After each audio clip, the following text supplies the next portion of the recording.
the bank to get it solidified. And I believe this was the reason all these years that we waited. You know, the enemy comes to steal, kill, and destroy. And he uses the banks to do that, doesn't he? Absolutely.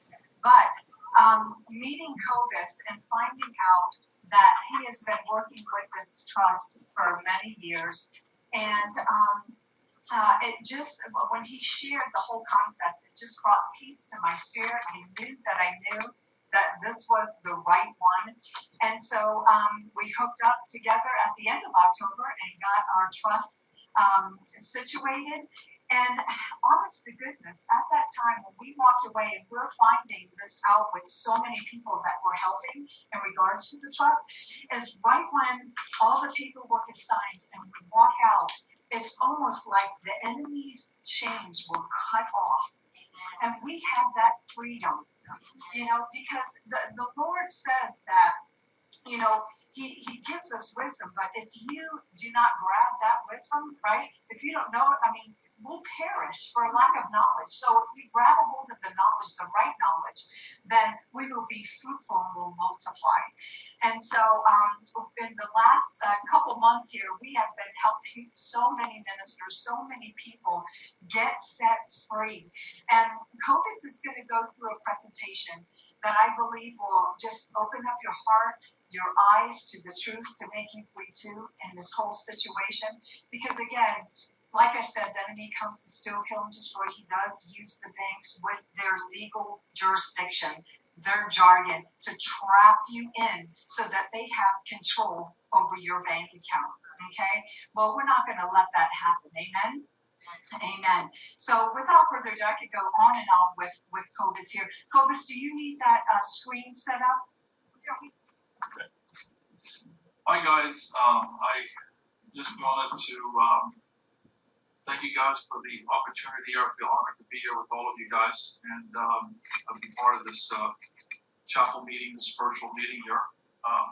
What I want to present to you guys tonight, I'm not here to try to sell you guys and trust. I have a message that I want to give you guys.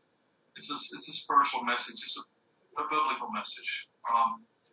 And it's all, you know, I've been on a very interesting journey. About a 15-year journey when I started to wake up.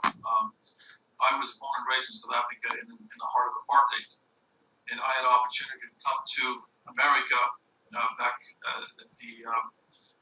during the mid '80s. And when I came over here, I tell people I had my Eddie Murphy moment. You know, America, you know, just land of the free, home and brave. And it was only a few years in when I started to realize, you know, that things are not what they seem. This is not really the free country I thought it was. And I started to realize that we're all slaves. And that didn't sit very well with me. So I was on this journey trying to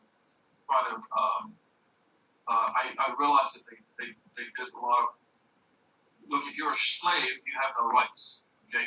And so you guys all seen the movie 9 Years a Slave. And I've got the other one of the slave plantations in Louisiana, what they could do with slaves. And we understand, if you just go to YouTube today and type in police brutality, why is it that the police are treating us the way they're treating us today? They'll even pull your grandmother out of her car on the side of the road and throw her head to the curb. They don't care. Why? Because if you show any signs that you're a runaway slave, they will rough handle you. And that's why I realized it's very important that you change your status, and because they look upon you like you are the slave. You go into these forts, okay, you are considered civilly dead. And a friend of mine was sitting in a front row of the court one time, and the attorney's client was late, and the attorney went up to the judge and said, "Your Honor, the decedent just arrived." That's his client. So if you walk into any of these courts, you're considered civilly dead. You are participating in a satanic ritual. You are walking into the lion's den. You're walking into a temple of Baal. And that's not a place that I really want to go. If any of you guys were ever to be invited to attend one of these Freemason meetings, like like in the movie Eyes Wide Shut, when Tom Cruise was invited, he was giving this ticket. Says, hey, go, I can't go join this party. And then when he shows up, he didn't know what was going on there. And finally, some people in there realized this guy's out of place. He doesn't belong. So they pulled him out on the carpet and said to him, "What's the password?" And so the only reason his life was spared was because some woman had sacrificed herself and threw herself off in his place. And so they told him, "You cannot speak of what you saw here today." And so if you were to be invited to go into a Satanist church, would you show up? No way, because you don't know what's going on there. It's like, no, I don't have the password. I'm not going. So I tell people, you got a traffic ticket, but it all stems from the fact that you've lost your birthright. Okay, and we have to, and I had to figure out how this stuff worked. So I was on this journey, and in my journey, God took me through the valley of shadow of death, where I once came face to face with these devils. I had a situation that happened to me after, wife left, and this is a common scenario in America where children's hearts are turned against the other parent. And I went and picked up two of my kids, and I was encountering something that I'd never encountered before. And Jack would know this in South Africa. Disrespect for your teachers and your parents will never be tolerated. Okay. I was 18 until they still whipped us, for stupid things. But you know what I'm saying? I remember getting whipped for getting my tie at home, or not having my hair cut.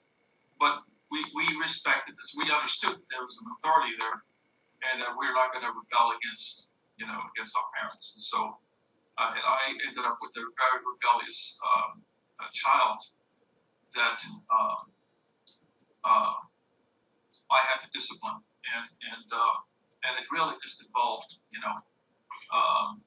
flat hand on the legs, and what resulted from that is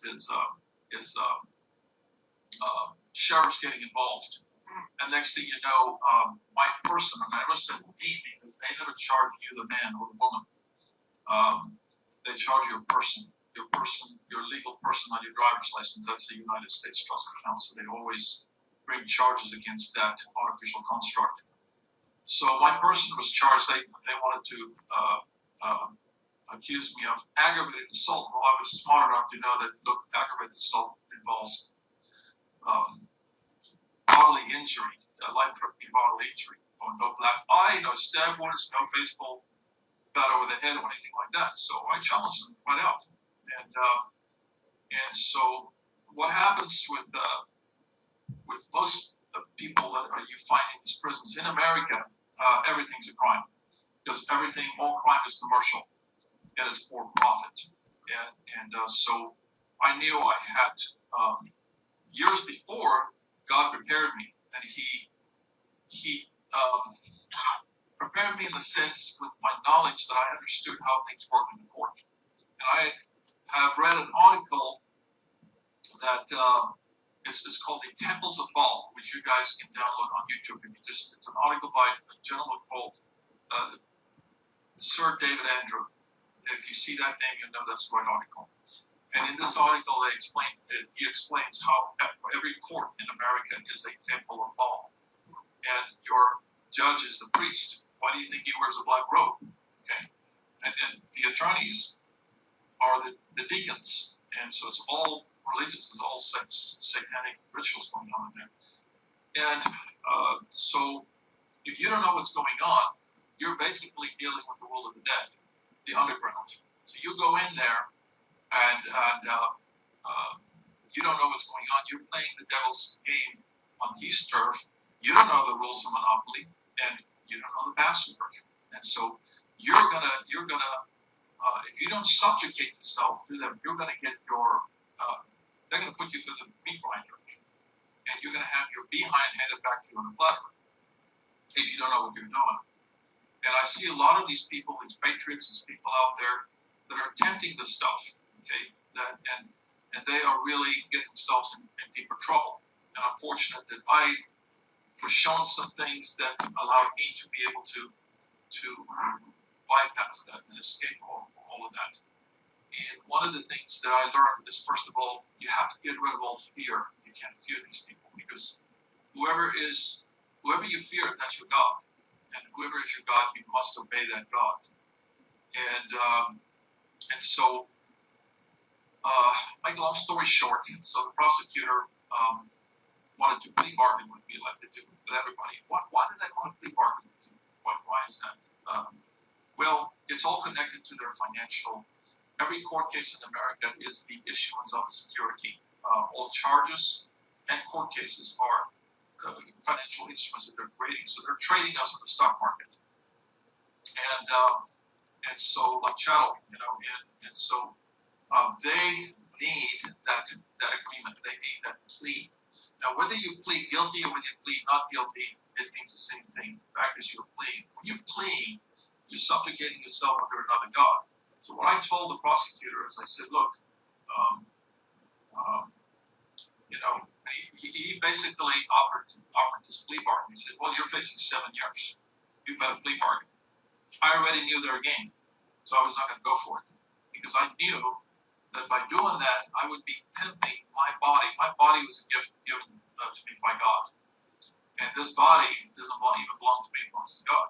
It stands in God's kingdom. And I said, no, I can't. I said, why? He said, it's against my religion. I'll come back and touch on the thing, religion. If you say it's against my religion, that's a very, very powerful thing. And I'll explain to you guys in just a minute why. But I said it was against my religion, a conscience and belief. And I can't believe. And I quoted. The second time they try to do another felony thing. Now that's a scary thing. If somebody brings a felony on you, right? That you're thinking, oh my goodness, they're going to rubber stamp me right now for the rest of my life and pen this child abuse thing on me. I stood my ground, and they realized they couldn't get me on that, and they made me another offer. That offer was, okay, well, why don't you just I'll tell you what, we'll make you an offer you can't refuse. Just sign this agreement for disorderly conduct and for misdemeanors. So now it's going down from 2 felonies down to misdemeanor. And I said, no. Read my lips. We're going to go to trial, and I'm going to make a of you. Okay? But I had no fear in me. I had a holy anger inside of me. Because remember, these people play on your fear. And what I'm telling you guys right now all relates to my topic I'm talking about tonight, about trust. Because many of you don't know that you are already operating in trust, whether you know or not. Your parents, unfortunately, sold you out of your mother's sign on your birth certificate as the informant. Okay? And look up the word informant. It's reporting somebody for a crime. Okay? That's what our parents did. So now you have on record, on file in their system, in the deeds of records, through your birth certificate, evidence that we are their slave, because that birth certificate is printed on bond paper. If you order a copy of the BC, notice it's bond paper. It's on banking paper. Look at the bottom left corner. You'll typically see the name of an insurance company, so it's a financial instrument. So that's your slave bond. You're a bond servant. And to me, no way, because I knew I came into this world as a free man, and God, God endowed that upon every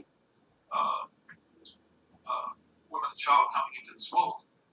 How do we lose our freedom? And so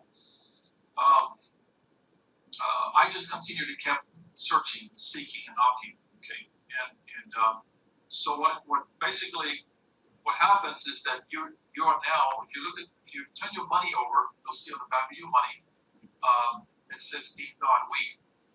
That's the name of the trust. It's nothing to do with the American people putting their faith and trust in God.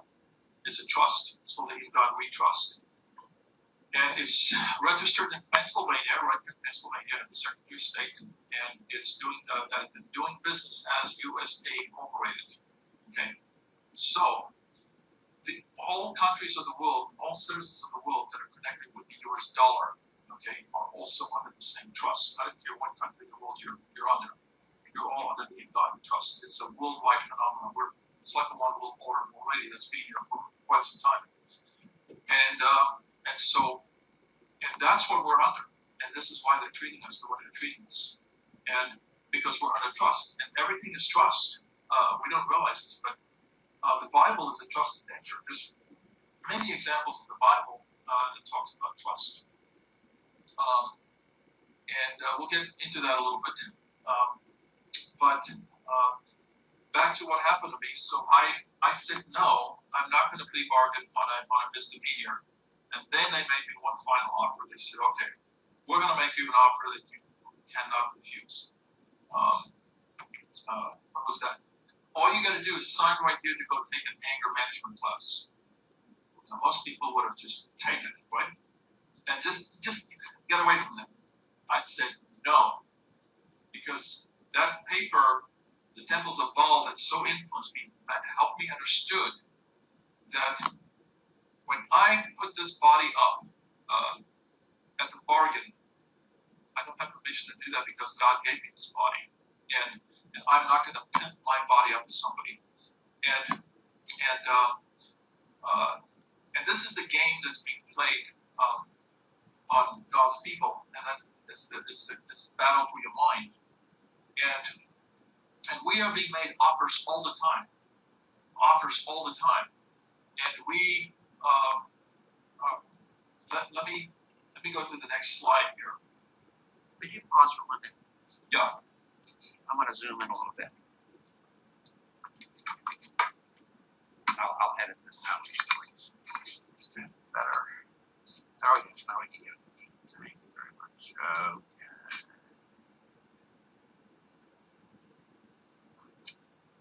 Okay, now we got this. So, the first slide was how you lost your rights and your birthright.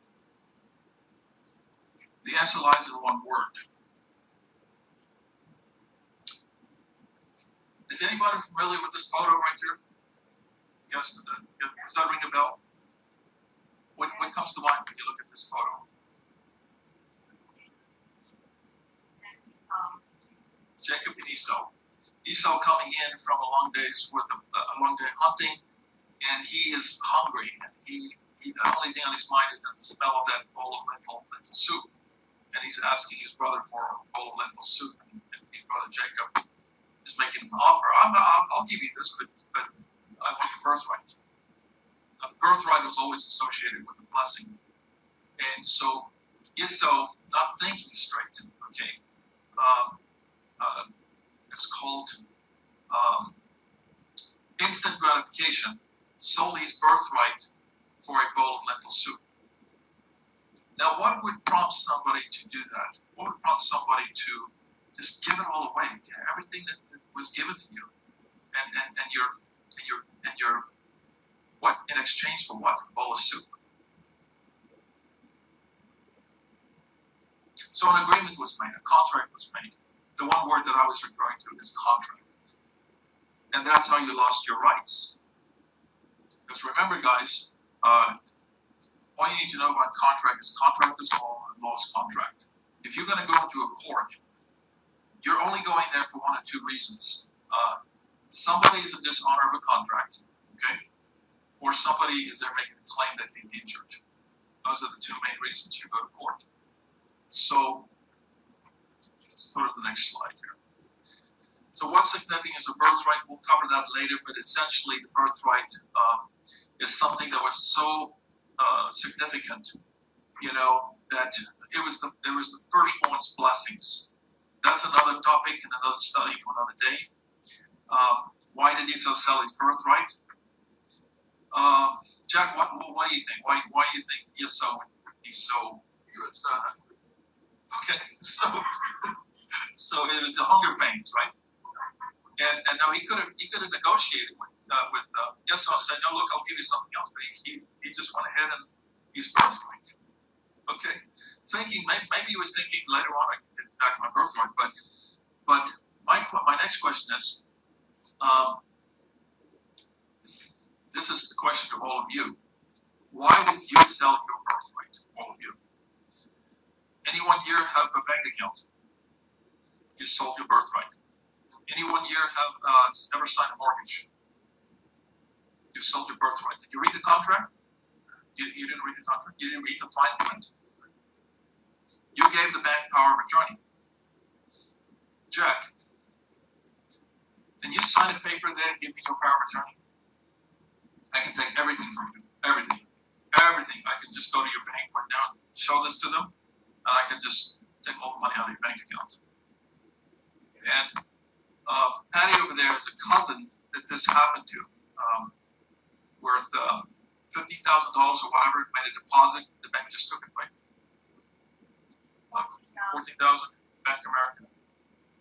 And they have every right to, because, which I'll come back later, but if you go to the bank and open up a bank account, you can only be one of two things in relationship to the bank. You're either the account holder or you're the account owner. You guys know that?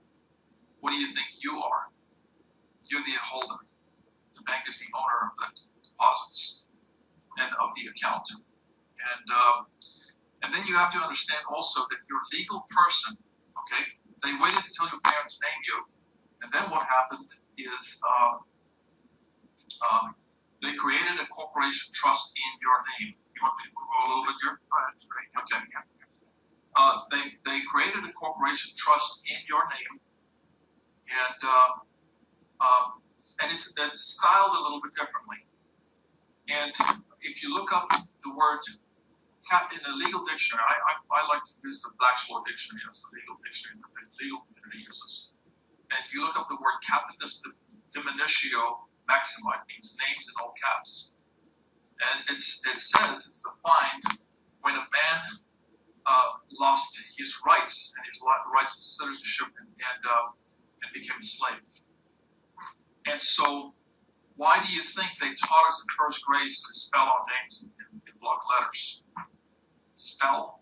They put a spell on us. They put a spell on us. So that all caps name, in my opinion, okay, anybody can debate me on this, but from what I've learned, I believe all legal dictionaries and style manuals make a clear distinction between names styled in all caps versus proper versus all lowercase letters. Historically, the names of slaves was always in all caps. The names of vessels on the ocean, it's always all caps. The names of dead people on their gravestones, all caps. Remember the guy, the attorney, says, Your Honor, the decedent, the dead man just arrived. Okay? They look upon you as being civilly dead. They operate on this false presumption and assumption. And so you've got to break that spell. You have to break that assumption. Very important you do that. And it's as simple as an expression, okay, or a declaration. Christ says that my yoke is easy, my burden is light.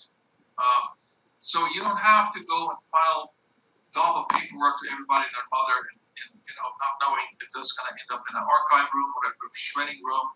And there's a lot of these people out there doing this stuff and deceiving people and thinking, but really, we'll talk about later on what you can do to declare or express and making that simple adjustment, making that simple change. Excuse me, hear me, I am not a person. God is no respecter of person. Don't ever call me person. I'm a man. A person is a legal fiction. It's an artificial construct. It's like, I believe that one of the Ten Commandments, you shall not make for yourself a graven image. That's what I think it's referred to. So your legal person, okay, is not you. It's your identical twin brother that stepped down the blind. So if I go in this mirror right here, look at this. This guy is reaching out to me also. I'm smiling at him and he's smiling back at me. It's really interesting, but he really doesn't exist, this guy in the mirror. I try to grab him, he's not there. It's fictitious, okay? And Satan, only thing that Satan can do is he can imitate everything. He imitates God. He does it very well. And of course, we got God's kingdom on this plane, and we got Satan's kingdom, which is the imitation kingdom. But just remember that you have been made to be the surety for this all caps legal fiction all of your life. And you think it's you. You've always thought it was you. And so now you go to the bank. Remember your name, your all caps name, is a United States trust account. Okay? So you go down to the bank and you open up a bank account in that person's name. Guess what? You're just a glorified custodian. You don't own that.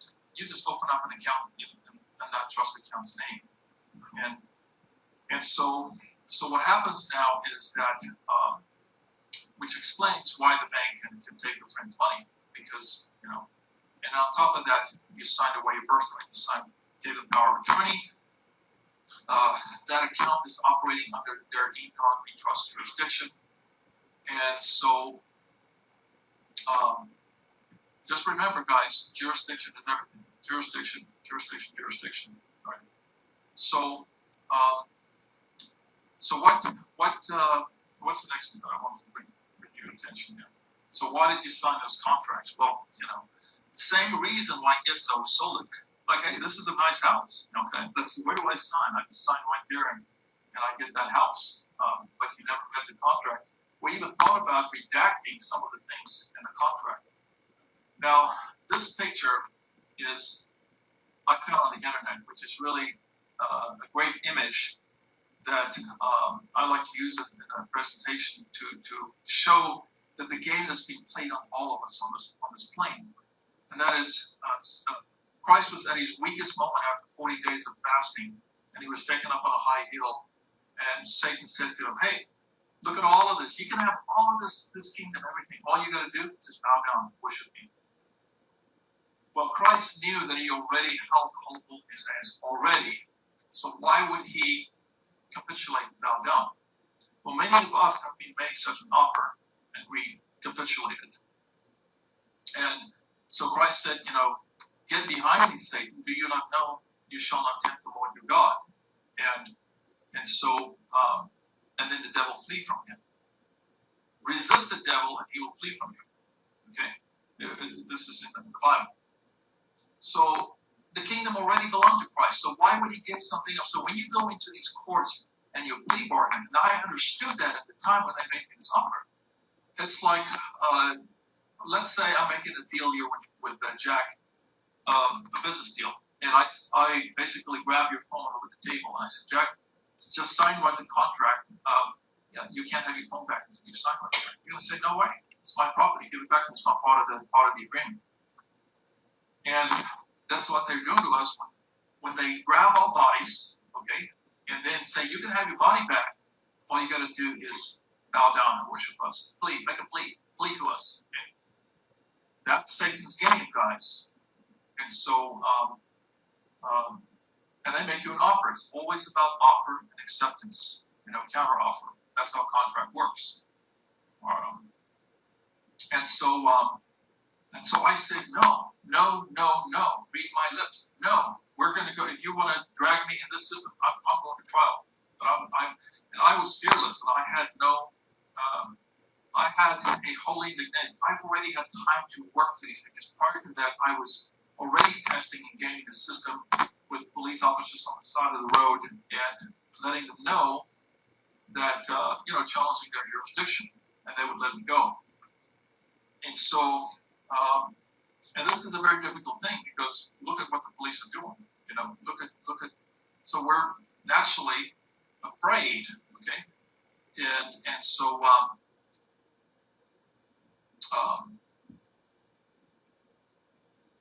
next slide. So it's a battlefield of minds, okay? The one modern day example that I mentioned is the plea bargaining system in the courts. Okay, this is a document that you guys must download called the Temples of Baal and understand that. Now let's get into trust because you're already under a trust. Okay, so what I have discovered let me tell you the rest of the story. So when I told the prosecutor, no, I'm not going to sign even an agreement to go take a class of anger match because it's just not going to happen because I am not pleading to you. But I quoted 2 Bible verses. You shall have no other gods before me, the one in Exodus. Okay? And neither shall you bow down and worship them. And then I said, no man can serve the master, so it's against my religion, conscience, and belief to plead with you in your system. It worked. The case just fizzled away. Now in America, if anybody is ever accused with or they bring a felony against you, a person, you have a 99% chance that that's either going to end up in a plea bargain or a conviction. Why did they drop my case? It's like they didn't want to deal with me. Because I resisted the devil and he fled from me. And I said, it's against my religion, and I quoted those Bible verses. So what I did, not realize until years later, is that I expressed a trust that I stand in God's kingdom. I stand in God's kingdom right here. And you cannot take me out of that kingdom. Okay? That's where the real protection is when you exit Babylon. So when you enter into God, when you're standing in God's kingdom, okay, you're safe, you're protected. And they know these powers that be, the Nephilim or whatever, the Armenians, the bar attorneys, the people at the top, they understand from history and from experience that if I can give you guys an example, it's the story of Job, where God said to Satan, well, you can test my servant, you cannot touch him, you cannot do this, and that. So there's a restraining force that takes place. And what I then discovered later on is that everything is in trust. So you're either in God we trust, or you can actually set up a trust, because that's all it is. It's a covenant with your God. And the church today made a big emphasis on profession. But in 1933, prior to 1933, births and marriages were recorded in the family Bible, recorded, written. And there were two witnesses typically that signed, okay? And that signified that we're under a trust covenant. We're bringing this relationship under a trust covenant with God. And with that said, there was naturally protection. Look what happened since 1933. Just how crime went up and all kinds of ills in society because we lost that protection. And God's mandate with us, this is why I'm so interested in Jack's ministry, because your ministry is about taking back America, right? God's mandate to us is to take dominion, take dominion. Satan came over here and exerted dominion over us, but we capitulated through contracting and making the agreements and these type of contracts with the devil, selling our birthright out. Well, we got to take that birthright back, and it's not, it's not over with. It's not. There's a remedy for us to redeem back our birthright because we were deceived. Well, maybe Jacob was also a big deceiver. Maybe, who knows? Maybe the words that he used to Esau was very deceptive in a way that Esau didn't think, because a lot of these banking agreements, mortgage agreements, you name it, are incredibly deceptive. And plus, we can get out of these contracts because, guess what? They violate contract law. Contract law requires three elements. Meeting of the minds. Who's the person that had a meeting of the minds with you the night you signed your mortgage? Now, that notary is not me. It's not even a bank. Okay? So, you signed a unilateral agreement, a one-way agreement. In fact, you're the only one who signed. The bank's signature is not on that document. It's called a unilateral agreement. And a unilateral agreement is not a real contract. And if you know that, you could bring that argument up to a court and let them know, Your Honor, this is not there's no agreement here. Excuse me, Your Honor, you're schooled in law. You should know that a one-party signature and agreement is not a real contract. And so that's the first thing. It's got to be a meeting of the minds. Number two, there has to be equal consideration. Okay? Did the bank loan you money? Answer is no. The banks, in fact, I have the government law, the code that makes it illegal. It's against federal regulations for banks to loan money. And you guys know it's against federal regulations for banks to loan money. No bank has ever loaned me money at the time. Zero. Then where did the money come from? It came from your credit, your account. We'll talk more about this, but they're basically loaning you out your own credit. Okay? So there was no equal consideration that took place. And the final thing is there has to be full disclosure. Full disclosure. Or they lied to us. They didn't tell us that where that money came from. That they didn't loan us any money. They lied to us. Yes. If you guys remember, a lot of times when President Trump would speak on January 2nd, he would say codes out there. Do any of you remember when he would say, "You all are all millionaires"? And then a lot of people would say, "What? What is he talking about?" This is exactly what he's talking about, what CODIS is saying right here. Is that it all stems from your birth certificate, your the funds, the trust, and so forth. So CODIS, continue on. I just have to say that. Good point. Yes. Another question?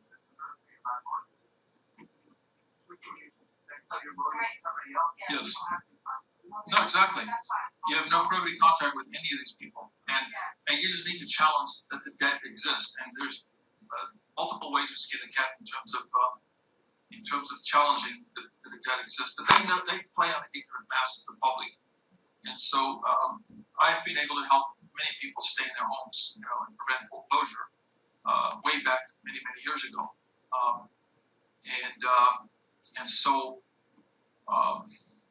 we got on this topic. We were talking about trust, and so all right. So we're operating in this trust called the In God We, and so the idea is to come over in God's kingdom right here, and to basically enter into a new trust covenant with God. It's called a common law right of contract. And it's when you enter in a common law contract, it's very important that you express which common law you're dealing with. Otherwise, they're going to assume it's their common law. Satan's common law says Thelema, Thelema, meaning do as thou wilt. If I feel like killing you, that's their common law. And God's common law is very simple. Do no harm to others in their property. Okay? Very simple. And it sounds like a golden rule. If I kind of joke sometimes saying that if world governments were ever to ban all religion, that's the only thing I teach my kids is the golden rule. Don't do unto others the things you do not want them to do unto you. It's a double-edged sword. Then it says, do unto others the things you want them to, so very simple life rule to live by. But that's God's common law. And so that has to be expressed, otherwise they will assume it's their common law. And so when I enter into a contract with Tony right here, none of you can interfere with that. I'm sorry, you're not in this contract, so, get lost. Same thing with my covenant with my God, okay? If I make a declaration that I'm a son of God and I stand in God's kingdom, do I need your recognition? Do I need the IRS to recognize that? Do I need the IRS to give me a certificate? Yes, we recognize that. No, IRS is a paper document. And usually when I make my presentation, I don't care if there's any IRS agents in the rooms. I want them to be there because I'm not afraid of them. Because I know they can't touch me. Because I stand in God's kingdom. And so the thing is you gotta have a contract, you have an agreement, you have to have a covenant, okay?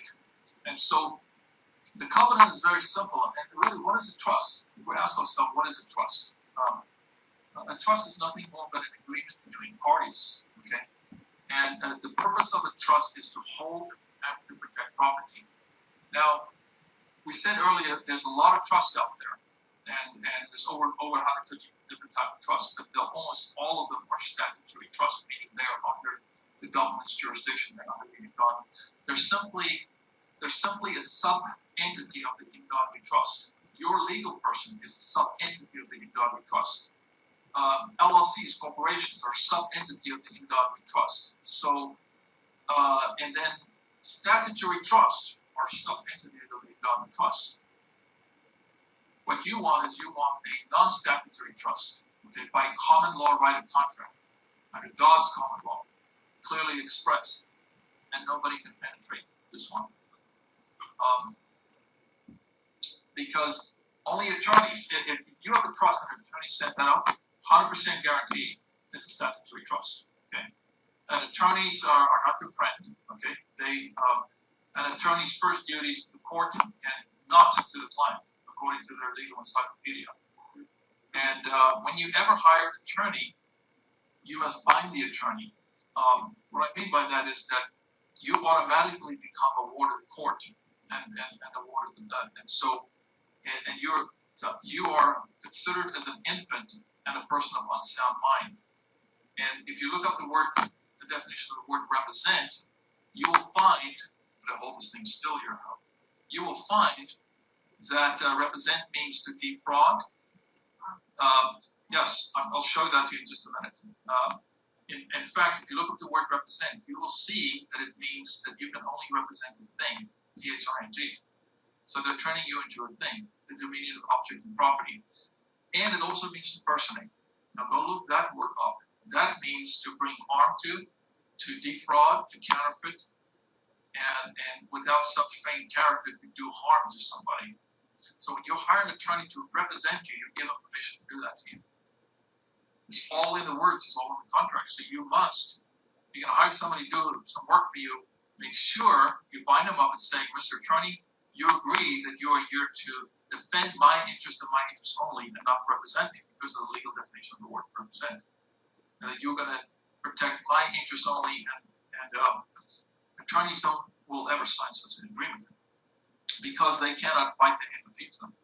They live in their statutory world. You are right there in God's kingdom. You're in a non-statutory world outside of their jurisdiction. Okay?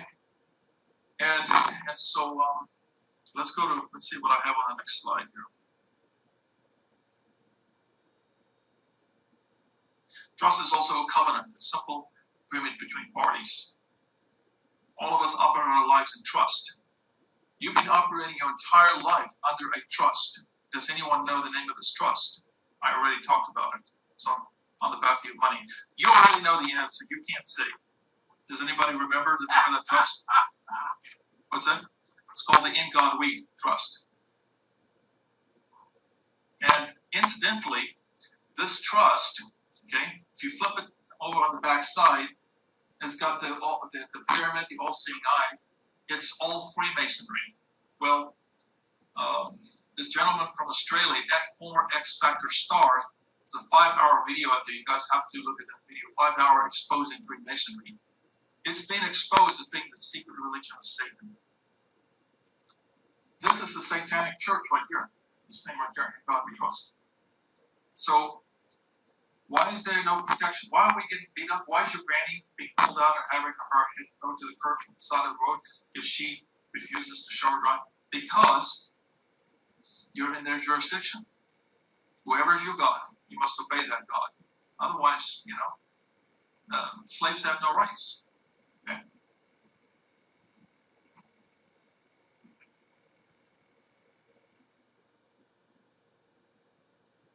It's doing business as USA. I already talked about it. It's registered in the state of Pennsylvania. It's a Freemason church.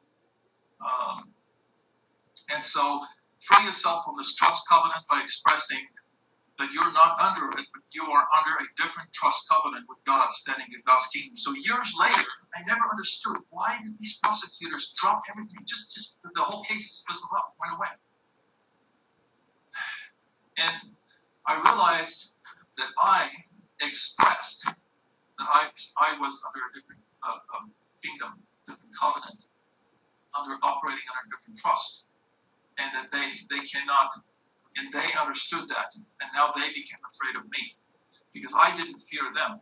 And this is a very big challenge, I think, for most people, is this fear. Because when you find yourself in a situation like that,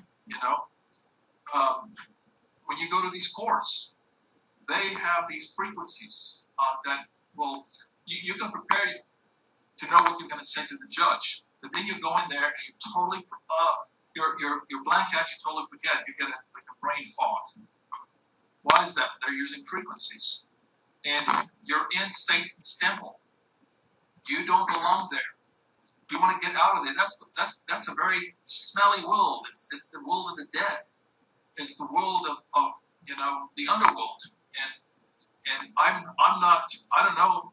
There's the black magic. There's a lot of black magic going on in there. I want nothing to do with that. This is hey, did you guys ever see the Truman Show? And so I'm still developing this whole presentation here, but this is just a picture where eventually Truman he figured out what was going on. He figured out it wasn't free. He thought it was free. Look on this island, and his whole life was a reality show. And finally he put two and two together, and he finds the exit door. And when he saw the exit door, there was no turning back. I was like, I'm out of here. See ya. Hasta la bye-bye.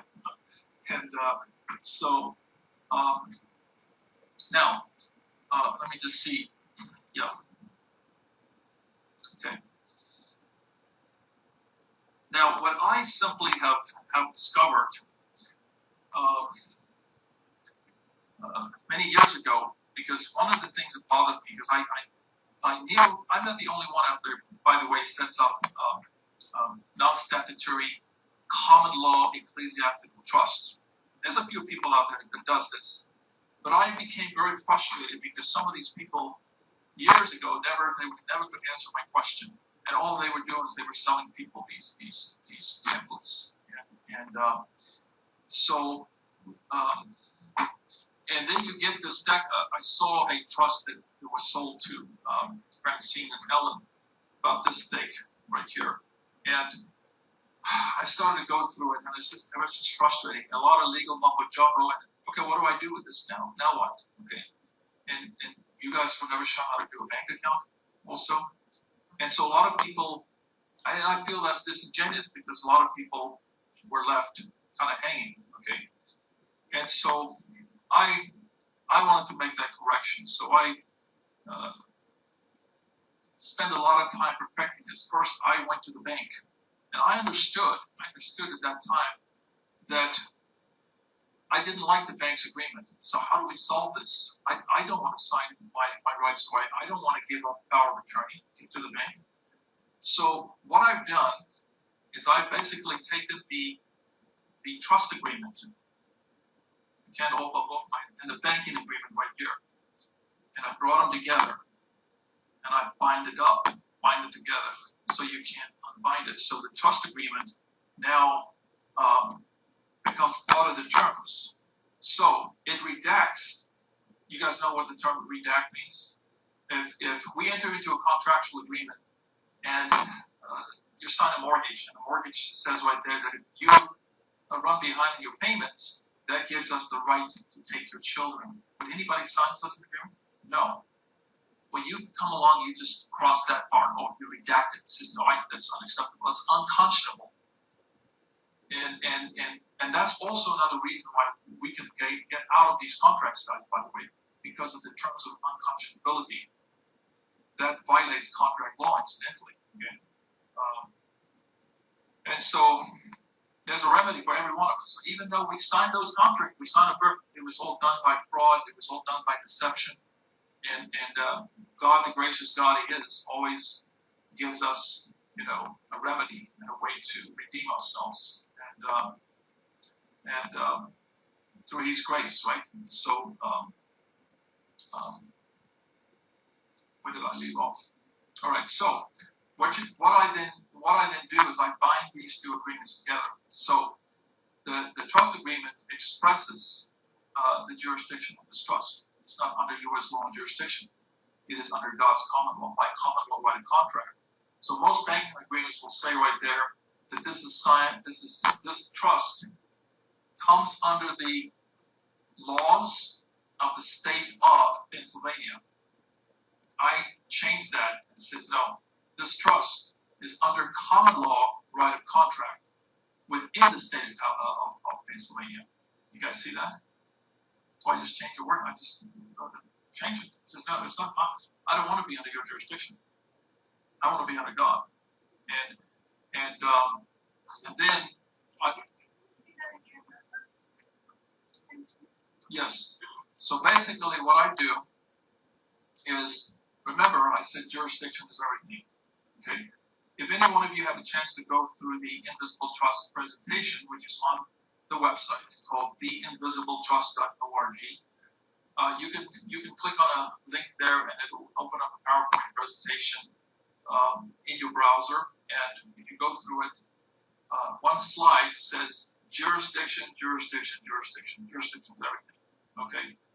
And I was successful many years ago, and I understand why the cops left me alone when they pulled me over. I just challenged their jurisdiction. Officer, you're outside of your jurisdiction. It worked for me. And then I said, look, and I would never give them a driver's license, registration, or insurance, never. And I would say, please call your supervisor.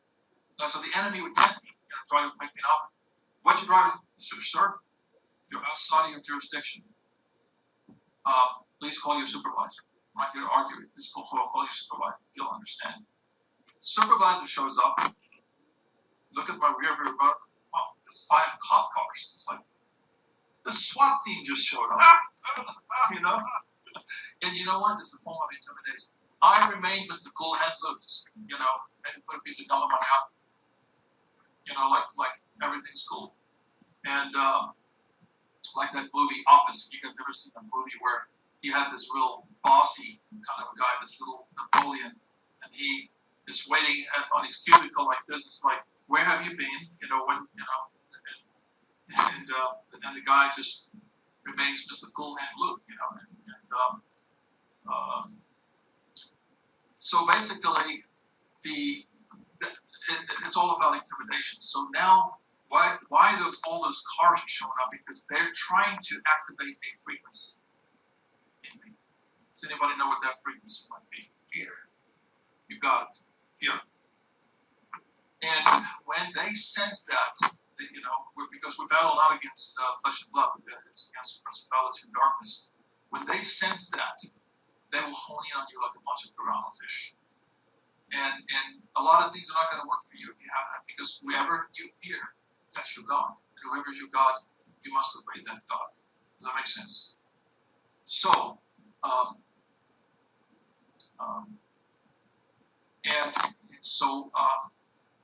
so we got to get rid of fear, okay? And somebody that I know who have a very similar trust to this, okay? He's off. There's a few things that I kind of disagree with. I've studied what this guy was doing, and some of the things I agree with him. But he went into court, and he told this lady judge, "You whore of Babylon," and it enraged the judge, and she orders the bailiff to have him arrested. And when the bailiff just came close to him, he said, "Don't you touch me, I'm signed with God." He was under trust covenant with God. And so the bailiffs momentarily became a salt pillar, and the judge's tongue froze. And when they gained their composure, she begged him to leave the courtroom. And so now they're totally afraid of him. Okay? There was a divine intervention that took place there. Similar to, you know, the story in the Old Testament about Elisha's servant. You know, just pray that your servant's eye would open up. And what do you know? There was a host of angels, you know, surrounding the enemy. And I believe that, and this is why I'm not afraid. People often ask, "Are you afraid that they're going to try to take you out?" No, I'm not, because I don't stand under the In God We Trust kingdom. There's 2 kingdoms on this plane. And again, God's calling to us to take back dominion, like what your ministry is going for. And that is, in the spirit of the Lord's Prayer, we're praying, "Thy kingdom come, thy will be done on earth as it is in heaven." So God's mandate to us here on this plane is to build our own kingdoms. Now, there's a book that, you know, I will oftentimes basically use the shopping cart method. I'm not going to embrace everything that somebody teaches. Look, there's even a guy out there that has no integrity. Francine, you know what we're talking about. I'm not going to mention the name, but But it's funny how God works. Sometimes God will He does never give all the knowledge to one person. Sometimes He gives knowledge to some people that have no integrity. And so I use a shopping cart. You go to the store, you don't say put the whole store in your cart. You're just going to take certain things by your own discretion. You realize this is a message that's from God. And so there's a book out there called The Occupation of Planet Earth. And you'll notice that the author is Peter. But the gentleman that's the real author passed away already. Forgot his name. And in that book is the principle related to the keys to the kingdom. And that is a very interesting Bible study topic that anybody should embark upon. Because I believe that one of the keys have to do with knowledge. So in the book, he says that when before Christ left, he said to Peter, I say to you, you are Peter, and on this rock I will build my church. And he gave him the keys to the kingdom. One of the keys. And then Peter then eventually handed the keys to Pope Boniface I, the first Pope. And then shortly afterwards, the Catholic Church was infiltrated by the Roman cult. It became the Roman Catholic Church, the Vatican today. This perverted religious order that basically rules the world today. And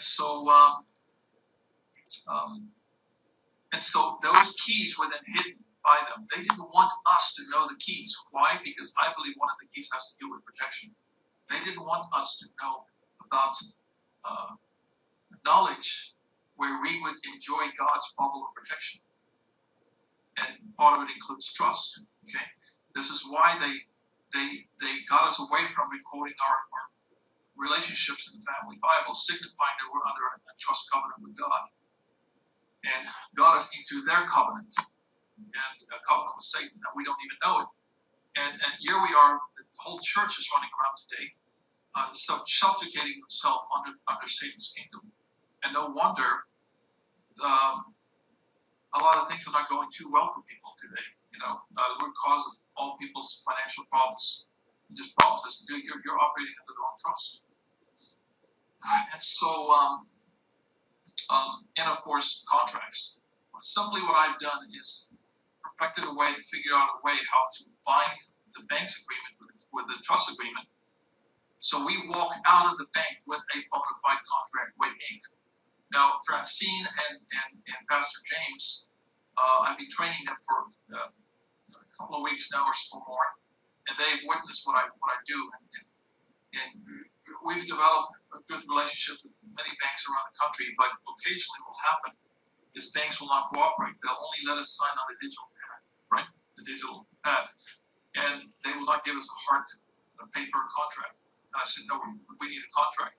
I usually come in there and I introduce myself as being a member of the board of trustees, and I said, well, look, Francine, the board appointed Francine right here as being the trustee over this trust. Now, this trust is not going to be called something like John and Mary Smith Family Trust. No, it'll be called something like Helping Hands Christian Ministries Trust.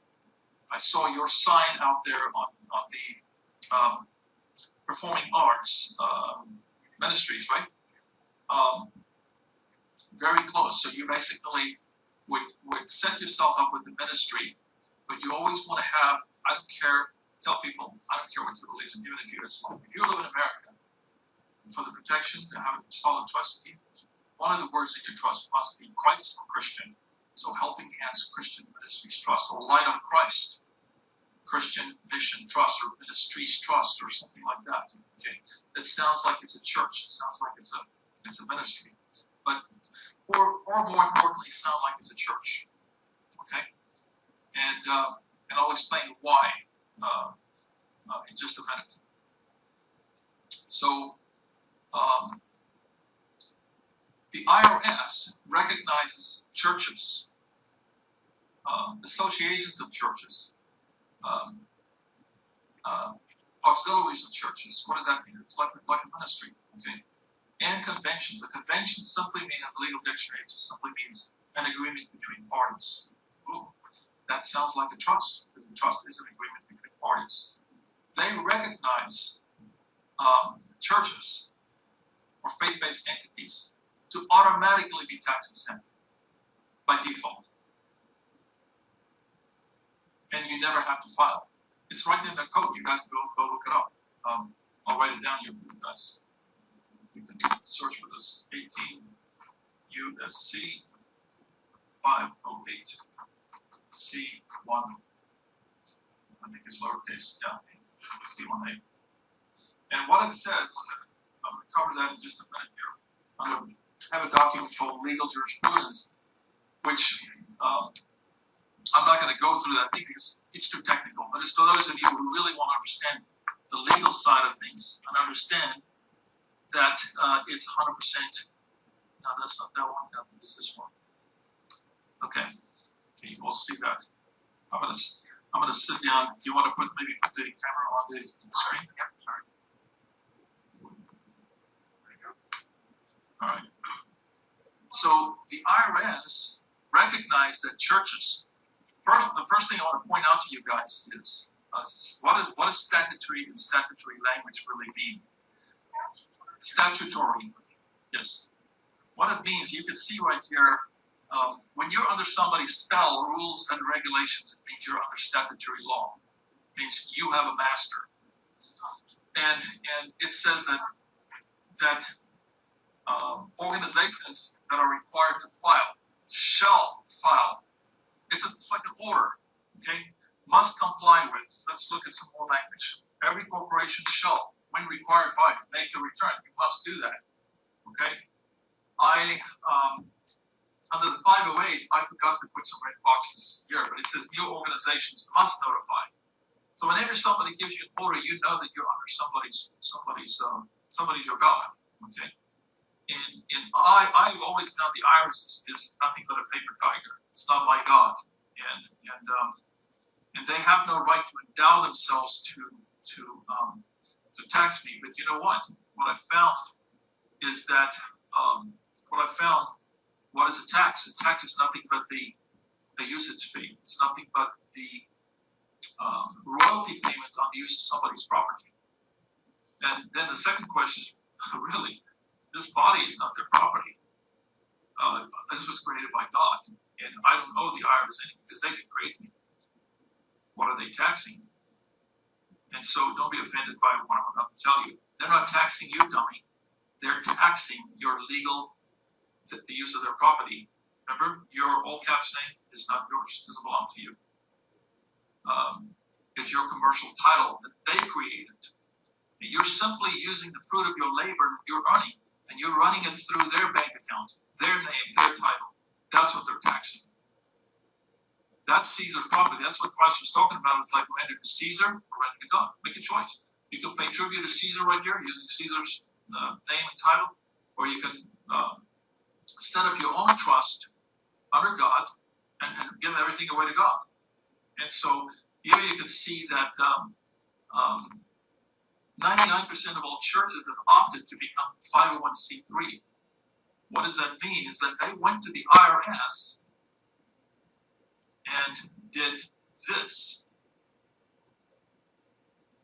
and bowed down, and said, will you grant us tax exempt status? Excuse me, it's already your divine right. It's already the right of the church, because let's understand what the First Amendment is all about, okay? That Congress shall make no law respecting the establishment of religion or prohibiting the free exercise thereof. Now, this establishing respecting of establishment of religion really truly means that if I want to create my own religion called Booga Booga, I have First Amendment protection. The Church of Satan is they have First Amendment protection. It's a church, and so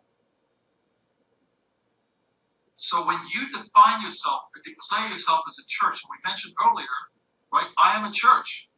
We were talking about this, but I realized I did not. We were talking in a private meeting, right? Actually, last Sunday, I was talking here about where the child of the Holy Spirit, Okay. which is under the form of God's Holy Spirit. Okay. Yeah. And And I'll expand upon that because simply through just ignorance, we didn't know.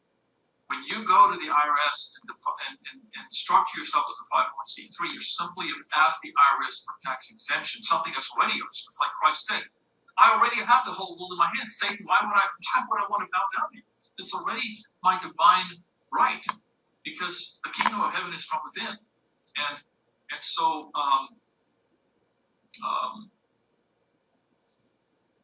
so the church fell into this trap to go and ask for permission. The IRS says, okay, we'll grant you tax exempt status, but you can't make political statements. You must file this. You must do. That means you got another God that you must obey. And as the Bible says, and this is what got me out of my situation, you shall have no other gods before you. Neither shall you bow down and worship them, or make pleas with them. Okay? And no man can serve two masters. You either love one or hate the other. So if we read carefully right here, right hidden in plain sight, okay, the 508 was this code was really created to reaffirm the First Amendment. In that churches, there has to be a separation of church and state. Well, today, 99% of churches are not. There is no separation because they have another master. And how could you call the First Amendment, if you look at the First Amendment again, free exercise of religion? No law can exist prohibiting the free exercise of religion. So if I have to file, that means there is no free exercise of religion. It means I'm under somebody else's spell. And that's what bothered me. And guess what? Hidden in plain sight within the IRS's own codes, you can see new organizations must notify. So, but you didn't read further. Read, except as provided in subparagraph C. So now you go to subparagraph C. Look what it says. There's subparagraph C. It says exceptions. Below that, it's going to repeat the word exceptions again. This time it says mandatory exceptions. Mandatory means it shall be done. It's not optional. By mandatory exceptions, the IRS recognized that churches unconditionally are free from any statutory mandates. Why do we are free, and why do they create this thing that God can give you a 501c? And you have to apply for it. They know exactly what you need to do, which is they will be glad to. Because Satan is walking around like a roaring lion waiting for somebody to devour, to deceive. They just simply deceived you into thinking you must do this, you must do that. No, you don't. Yeah, exactly. So Christ was asked this question of, are we supposed to pay taxes? And he said, well, whose face is on this coin? He says, Caesar's. And then he said, render unto Caesar that which is Caesar. So if you're going to use Caesar's name, his title, his property, you must give him a wealthy payment. What belongs? But then he said also, render unto God that which is God's. Excuse me, but I came from God. My body was created by God. The fruit of my labor does not belong to the IRS. I will not pay tribute, even one penny to them, because I don't recognize their authority over me. They are nothing but a paper tiger. Okay, it's like a little European man standing behind a curtain, the Wizard of Oz. And it turns out he was just a nobody, nothing. The emperor had no clothes on all along, right? And so churches. So that's right. We were talking about the topic of churches. So I was challenged by this minister up in New York. And they said, well, it sounds like you're kind of running a scam here because you're not a church. And, okay, well, what's your definition of church? It means you have to be ordained, you have to wear a collar, you have to have a congregation. That could be one definition. But, and when I told him this, all of a sudden he had an aha moment. I said, does your Bible not say that believers are the bride of Christ? Does your Bible not say that our bodies are the temple of the Holy Spirit? Does your Bible not say that the kingdom of heaven is from within? You guys get it? And so he got it. No more, oh, we think this is a scam. And I said, look, all of us should be having a ministry. If you're serving God and you're serving fellow man, you're a church. If you're a family man, you're raising a family, you're a church. And nobody, no Irish ever knocking my door is ever going to challenge me and say, well, you're not a church. But yes, I am, because it's according to my religion, I am. And you cannot convince me any otherwise of my religion. That's my beliefs, okay? Whether I got it from the book of Booga Booga or whatever, that's my religion. And you have a choice to come out of the current legion that you're under, called the In God We, and legion yourself and come under a different religion, God's religion, Jesus Christ, and put yourself under that jurisdiction, and then it's game over. And so they're just hoping that the average person, the weak of knee or the weak of heart, okay, they're going to be able to prey on them. That's why everybody that's going to come in here and get a trust, they're going to get some training. I'm going to help you understand your role as a trustee, so that you don't allow the vampires can only enter your home if invited, and so you will. Like in the Bible, Christ said, "Nobody comes to the Father but through me alone." My motto is, nobody comes to the trust but through the trustee alone. The trustee plays a very important role. And the trustee is basically that person that God appointed to go manage his estate. And then at some point he returns and he says, "Well done, good and faithful steward." Okay. And so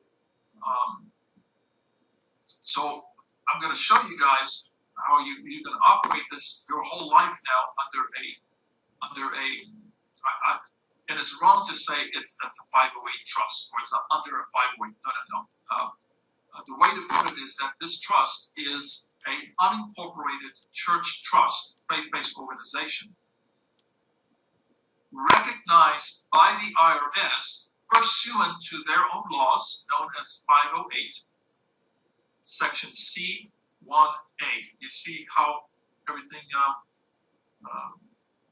breaks down? C1A. So it's not a 508c1A. No, it's not a 508. It's a free church. Because I don't need to be under it. I'm only pointing to this to make a point that your own laws, the IRS, recognize that if I declare this to be a church or a faith-based entity, it's automatically by default tax exempt. Because when you look at the context, you always must look at the context. This up here that I have highlighted in yellow, income taxes, normal tax, this pertains to income taxes and exempt organizations, and it applies to churches. Okay, you see how simple that is? Because we never read any further. This is why I highlighted things so I can break it down for you guys to see that it's legal.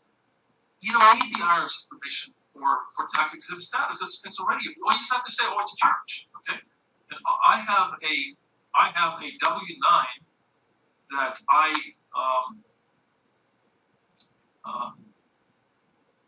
let's see, where's the W-9? Instructions, W-9. So anybody who is a private business owner, okay, remember, I also want to point out to you guys that the trust never receives income, never.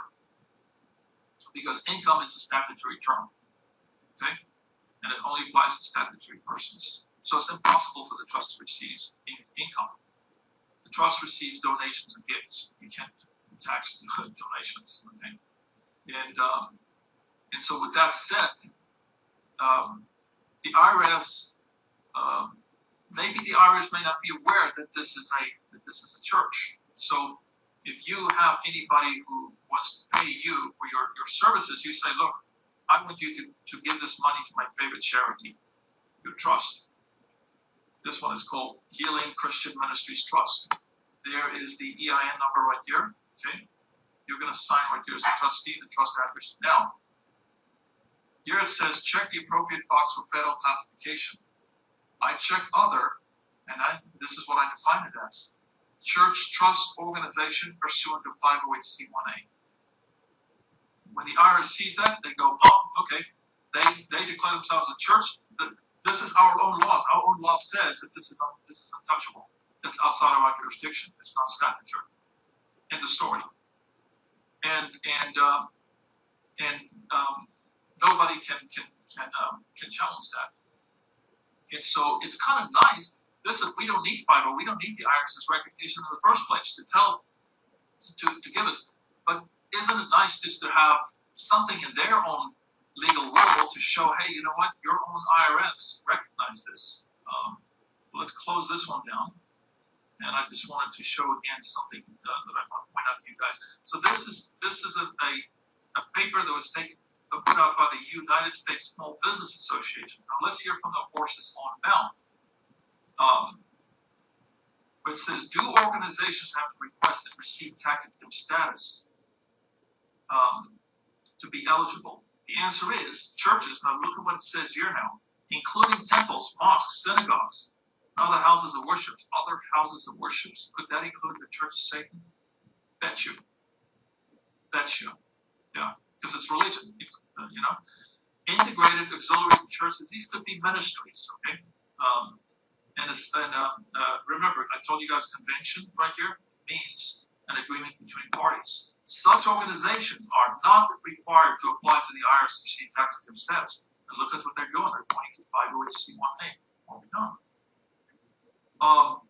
And then IRS publication 557 right here says that churches, although a church, its integrated auxiliaries, convention, or association of church is not required to file this form to be exempt from federal income tax, the organization might find it advantageous to do so. So, you know what? It's just, you may find it advantageous, but it doesn't require you to do that. And so, all along, right in front of us, the kingdom belonged to us in the first place. So why did we capitulate and take this offer from Jacob, from the IRS, from Satan, and accepted the 501c3 and say, I want to be tax exempt. It already belongs to you. It was endowed to you by God. And you're a church. I already proved to you guys I am a church. Because I'm a believer in Christ. That makes me a church. In the way I operate. And so now I overcame the last hurdle, and that is because we know they control us through banking. And that is to get that agreement from the bank. And that agreement is very, very important, because if you don't have that contract, then the bank controls it. And that contract takes away their jurisdiction, takes away their power of attorney. And Francine will know, because we did encounter some resistance at the banks, didn't we, Francine? And we ran into a situation up in not only in New York, but you remember that Truist Bank? Where what we did is once in a while we'll run into a stubborn banking manager, and they will not want to give us a contract. And I said, why? I said,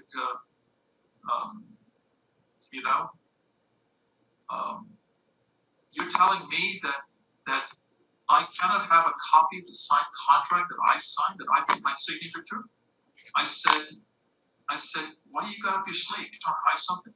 You're trying to, and that's how I talk to this person. Well, I know I annoyed them, but I try to be very nice and diplomatic. At first, they only want us to sign this digital plan. I said, no, I know there's another paper thing to this. And the board of trustees are going to kill me if I walk away without a contract. I always put the onus on them. The board, guess who's the board of trustees, guys? No, I don't know the trustee. Okay. But I come in there into the bank and I introduce myself as being a member of the board of trustees, and I'm just here to. We are part of a local church ministry group, and we're setting up. We just created a new church ministry called Helping Hands Christian Ministries Trust that helps. That helps children of incarcerated parents, or helps single mothers, or whatever. And we're setting up a trust, and I'm just here to facilitate. But we appointed Francine over here as the trustee, and anybody who wants this. Either myself will go with you to hold your hand in the bank, so you don't have to go through this warfare, spiritual warfare that we're dealing with. So this person said, this person said, no, you can't have a copy. You can have a copy of the cancel banking policy. I said, well, that sounds to me like it violates contract law. And this person says, no, it doesn't. I said, well, meeting of the minds, equal consideration. I said, you're telling me, they argued with me. I said, let me ask you, are you an attorney? She said, no. Well, he was this guy. He said, no. I said, well, you are practicing law without a license, making legal determinations of something you know nothing about. Now, do you know that that is a crime in their legal world, in their statutory world? Practicing law without a license? Nobody wants to be accused of that. Okay? Now, that will never work on me, because I will come back and say, you don't have a monopoly on the law. Plus, you yourself, Mr. Attorney, don't have a license, because a license can only be granted to you by the Secretary of State or the Attorney General. Do you have a license issued to you by the Secretary of State or the Attorney or the Governor, okay, to practice law? No. What you have is you have a bar member from a private organization known as the British Account Registry, a foreign corporation.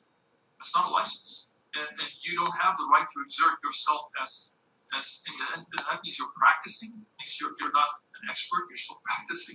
Anyways, I like to have some fun with attorneys, and when I deal with attorneys, guys, and by the time I'm done with them, I destroy them. I humiliate them. I have no mercy on attorneys, because they're a member of a club of corruption, and there is no such a thing as an honest attorney. Trust me. Your only grace and way out is for you to quit that bar, that demonic organization that you're part of, ripping people off, charging people $400-500 an hour, and then converting them into a person, into a thing, and then trafficking their persons. I'm sorry, that is evil.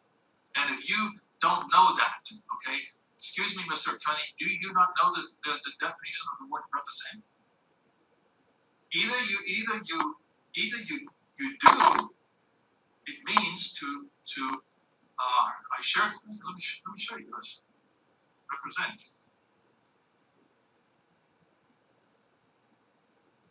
Oops, represent.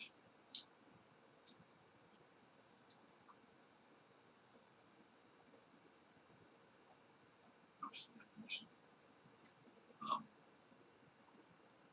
Oops. I don't know how to spell this. E-N-T. There you go. Okay. Let's open this one. Check this out. Represent means you can only represent the thing. Right here. You see that? You can only represent the thing. What is the thing? It's the object, the dominion, or property. The object of a right, whatever is treated by the law as an object over which one person exercises a right, and with reference to which another person lies under a duty. So they're subjecting yourself, you're being subjected under this domain, this demonic domain. But it also means to personate. Now we gotta look these words up. What does personate mean? Oh my goodness. Personate means to assume the character of another without his consent or knowledge in order to deceive others, and in such feigned character to fraudulently do some act of gain advantage, to harm or prejudice the person be counterfeited. Mr. Attorney, did you know the meaning of the word represent? Because you put that, because you, in our attorney-client agreement, said that you were going to represent me. If you know its meaning. Either you did, you only have two choices. Either you did, and you're willingly and knowingly involved in a criminal conspiracy to defraud me, okay, commit high treason, or you're ignorant and you're incompetent. Which is it? You're incompetent, or you're deliberately part of a conspiracy to harm me and defraud me. Which is it? And that's what I do to attorneys.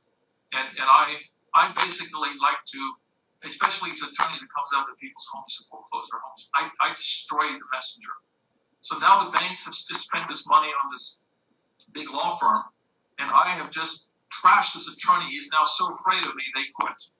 Another law firm comes, they send their new attorney to the top. And I look these people up. I look them up, oh, this is one of the top attorneys on a top law firm. And I couldn't believe, oh my gosh, I'm just a little weeble over here. I'm just a little David and Goliath kind of thing. And I couldn't believe that what I told this guy made him fear me.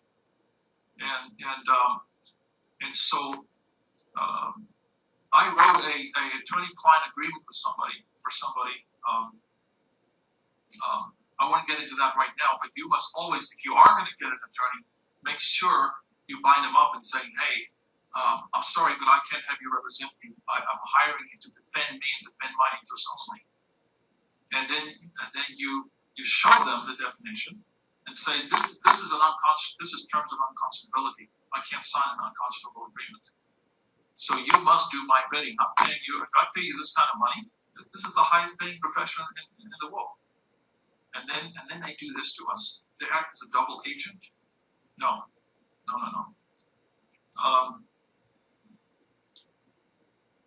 So I have basically spent a lot of time over the years learning to look up the words in the Black's Law Dictionary. This is the 6th edition of the Black's Law. So let me go to R right here just to show you guys. So I would open up this file right here, R. And I would type in the word represent, E-R-E-S-E-N-T, but I will always end it with a period so that it finds the oops, I know I misspelled it there. Just E. Represent, oops. I need to get a new keyboard because some of my keys are stuck. Eh? There you go. So now it landed right on represent with a period. Okay? And I just to show you guys, I didn't make this up. This came right out of the Black's Law Dictionary. Okay. And so every one of you should have should learn to just look things up in the legal dictionaries. And I learned, I became very good at reading contracts and asking, what does this word mean? What does that word mean? And so we used to go to the bank and say, that this agreement is made part hereof. And the attorneys didn't like that. And then I discovered a word in the legal dictionary that meant exactly the same thing. And so now what I want to share with you guys is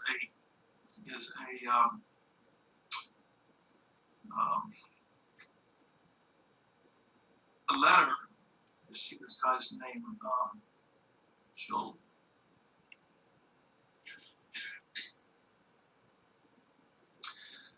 This guy, I helped him open up a bank account in California, and what had happened was a week later, the bank called him up and said, "Hey, we need you to come close the bank account." And we said, "Why?" And they said, "Well, the attorneys upstairs determined that this trust is not under U.S. law jurisdiction."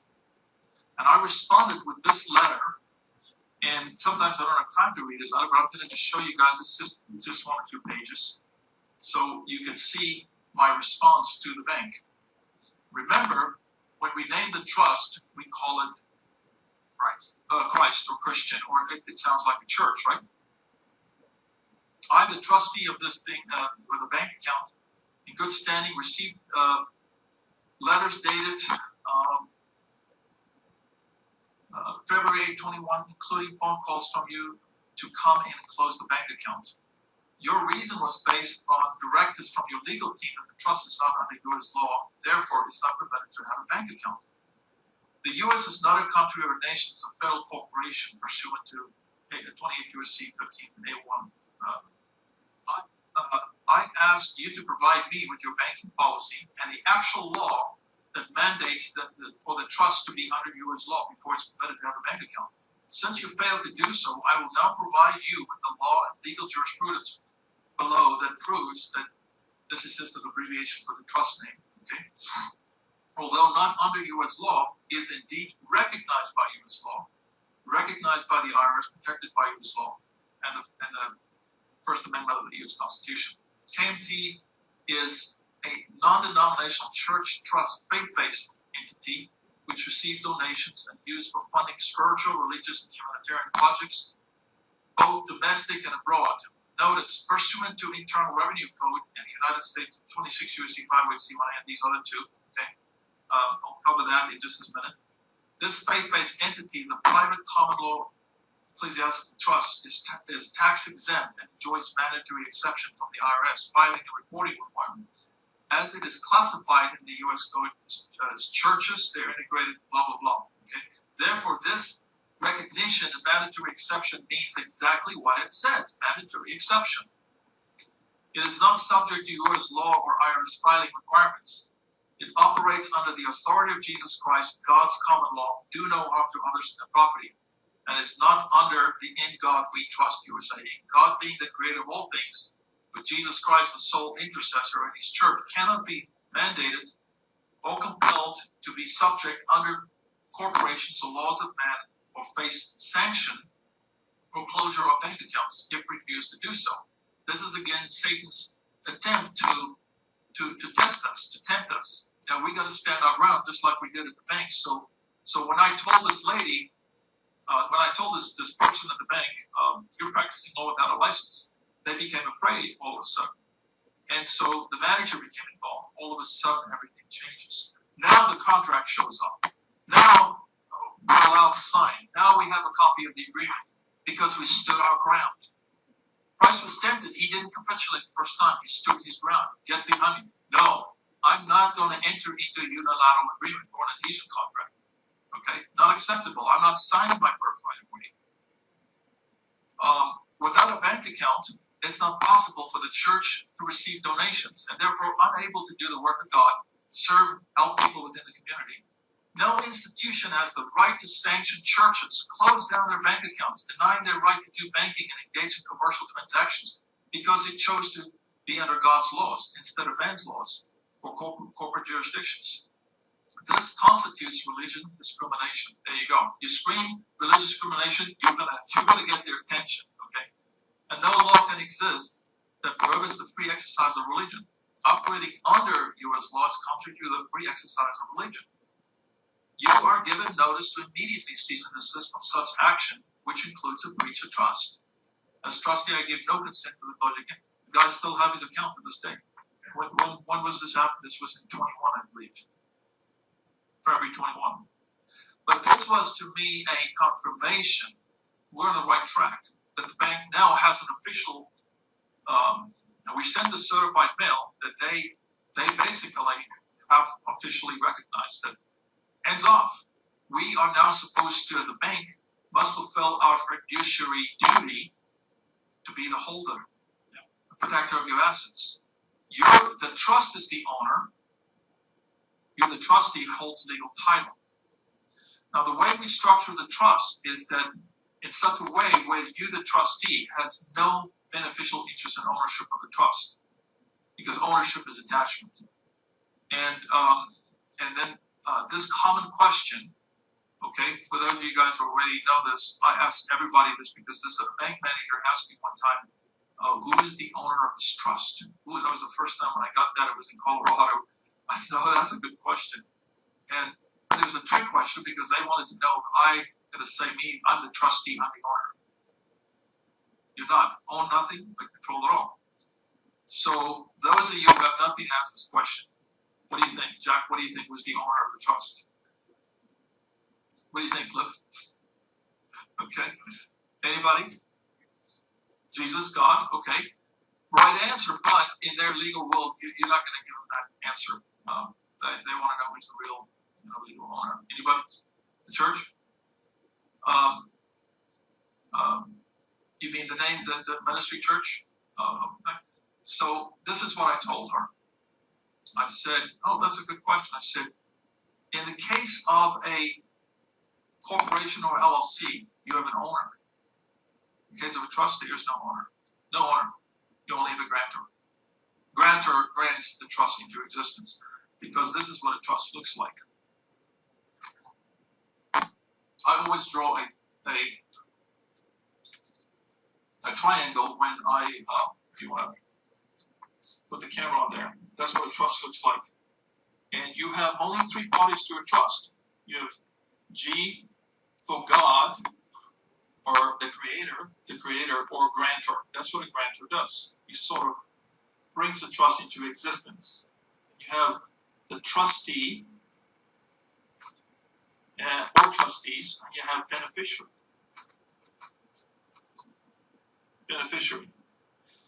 And a trust cannot have an executive, cannot have a president, cannot have a secretary. Those are the only three things that a trust has.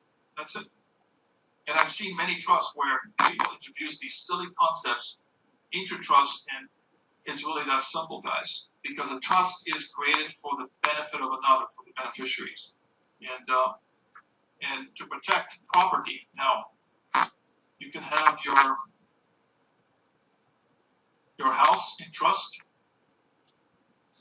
You can have your car in trust. Okay. You can have your family in trust under God. And since this is a common law trust, by common law write a contract under God, okay? Remember this simple rule about trust. A trust is not a valid trust unless it holds something of value. So now we have Federal Reserve notes, which are debt instruments, monopoly money. In reality, it has nothing. So what we do is we go to the post office, we put a $100 postal money order after we open the account as our first deposit, because that constitutes real money. So at least the attorneys can't come back and say, it's not a real trust, and then breach the trust bail. Because there's a lot of fake trust out there. They call things a trust. It's not a real trust.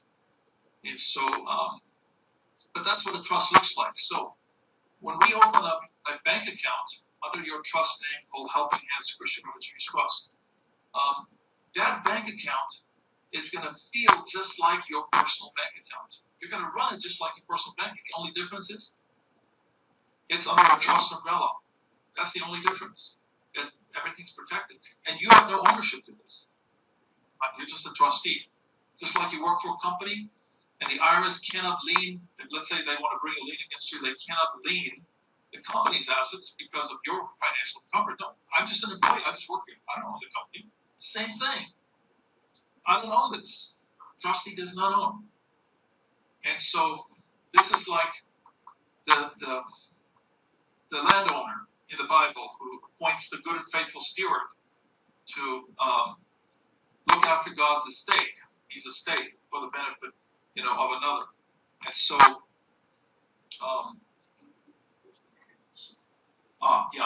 So, good question. So the document that we give to the bank, okay, is called the Declaration of Private Trust. And that document is a very simple document, very simple. If it's complicated, trust me, the devil is in the details, okay? Really. And what we have listed here is we have the grantor, the trustee, and the successor trustee. We do not list the beneficiaries. That's private. This is private. Nobody will ever know who the beneficiaries are.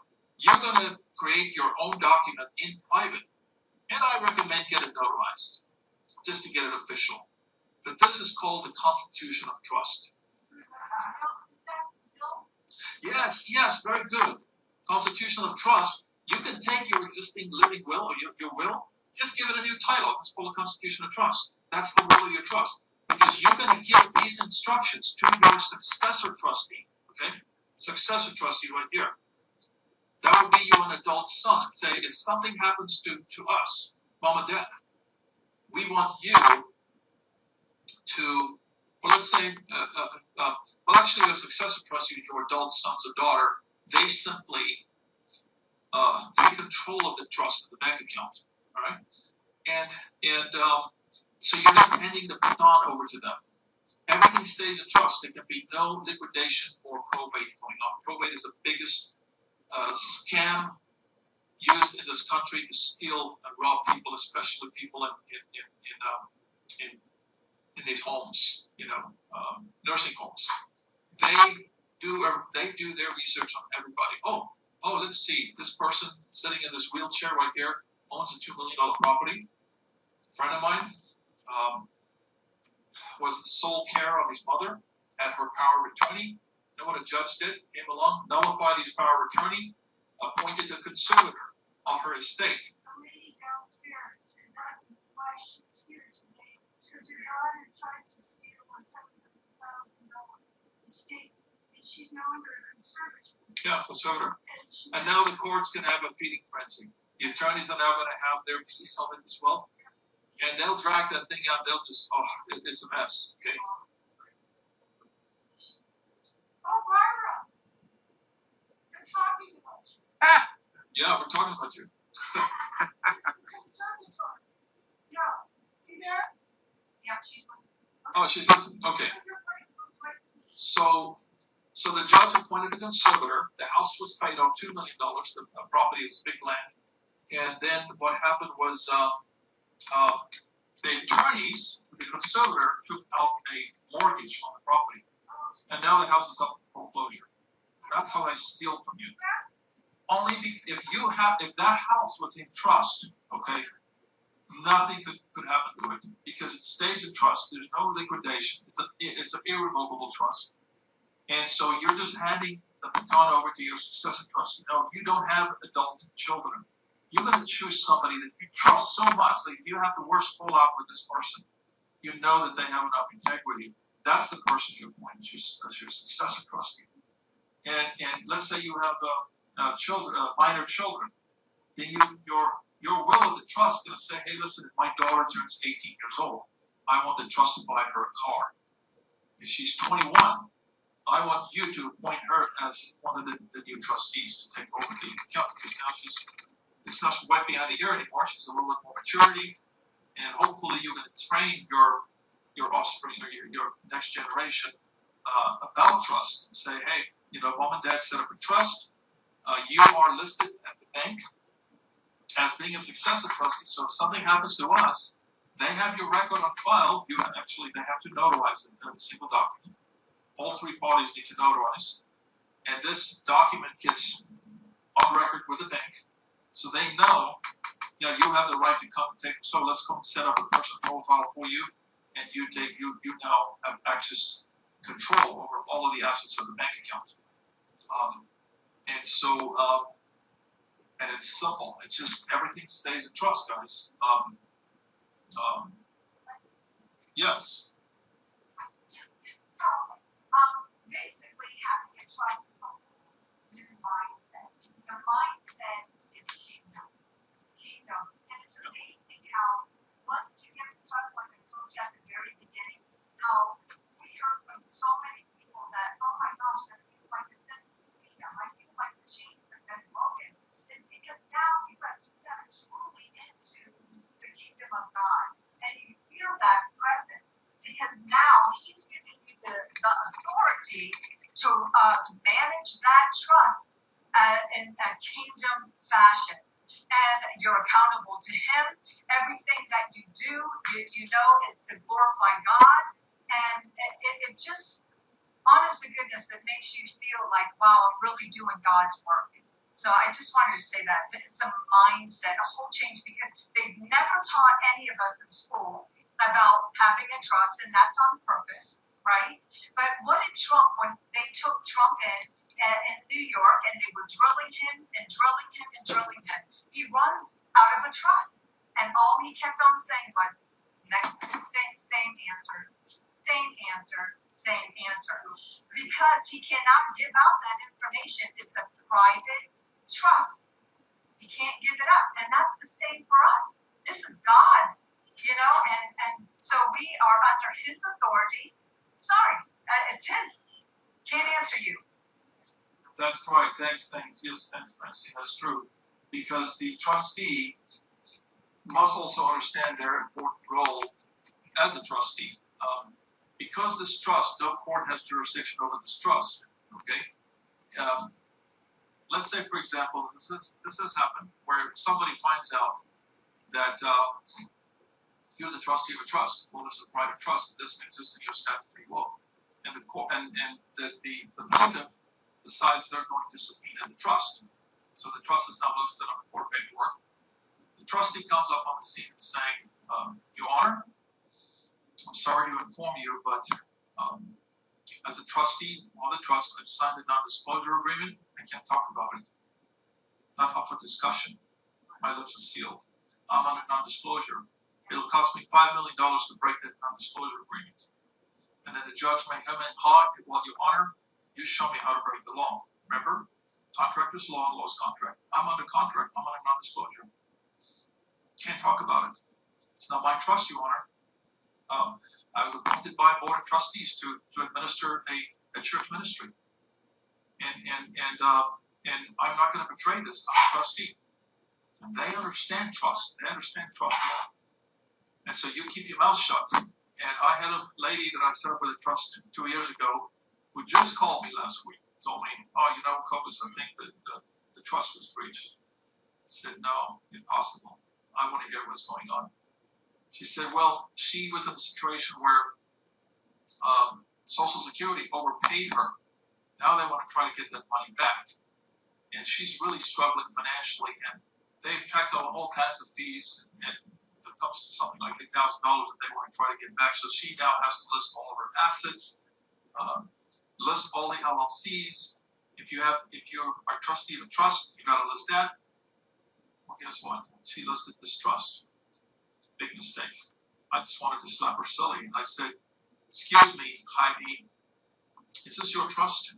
Do you own this trust? Are you the owner? No. Why did you list it? Now God can't tell you the well done, good, faithful steward, because you just betrayed your role as a trustee to protect that trust. This trust is outside of their statutory world. That's in God's kingdom. It's private. And if you're operating in the statutory realm right there, yeah, you can go ahead and list all your personal assets of this trust. Never. Okay? And so I helped her solve this problem and asked her to appoint me as a co-trustee. So I wrote a letter to this Social Security Administration and said to them, notice of demand to cease and desist, notice of breach of trust. And I said to them that the Board of Trustees appointed this person as a trustee to administer this church ministry trust, doing humanitarian work. She made a mistake by listing this trust. It's not her assets, it's not her property, it's not her trust. And notice and demand to immediately cease and desist and remove this trust from them, and they complied. Because the trustee came up on the scene and stepped in to defend, and they had no choice. There's no way that they could win this in court. No, the trust has its own identity. It's got its own EIN number. There's no evidence. The way we set up the trust is that on paper, there's no appearance that you as the trustee has any beneficial interest or ownership in that trust. Beautiful thing. Own nothing, control it all. What happens if laws of the United States change? Nothing happened because you're under listen, for thousands of years, contract is always going to be a contract. An agreement is always an agreement. And see, with this trust, and this is why I also caution people with some of these trusts that I've seen that makes the statutory concepts with non-statutory concepts, like corporation sole being the grantor. Go look up corporation sole. It's under the regulation controlling IRS. So you can't serve two masters. God does not contract with the dead, with dead corporations. He covenants with the living. So there's three living people to this trust. Now, in this agreement, it's the grantor, trustee, and successor trustee for the benefit of the beneficiary.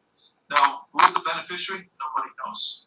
Now, if you have minor children or grandchildren, you can make them beneficiaries, but you're going to define them in your private document, your will of the trust, which you'll get notarized, and simply because it's all private, give that to your successor trustee and make sure that they execute this. Oh, sure.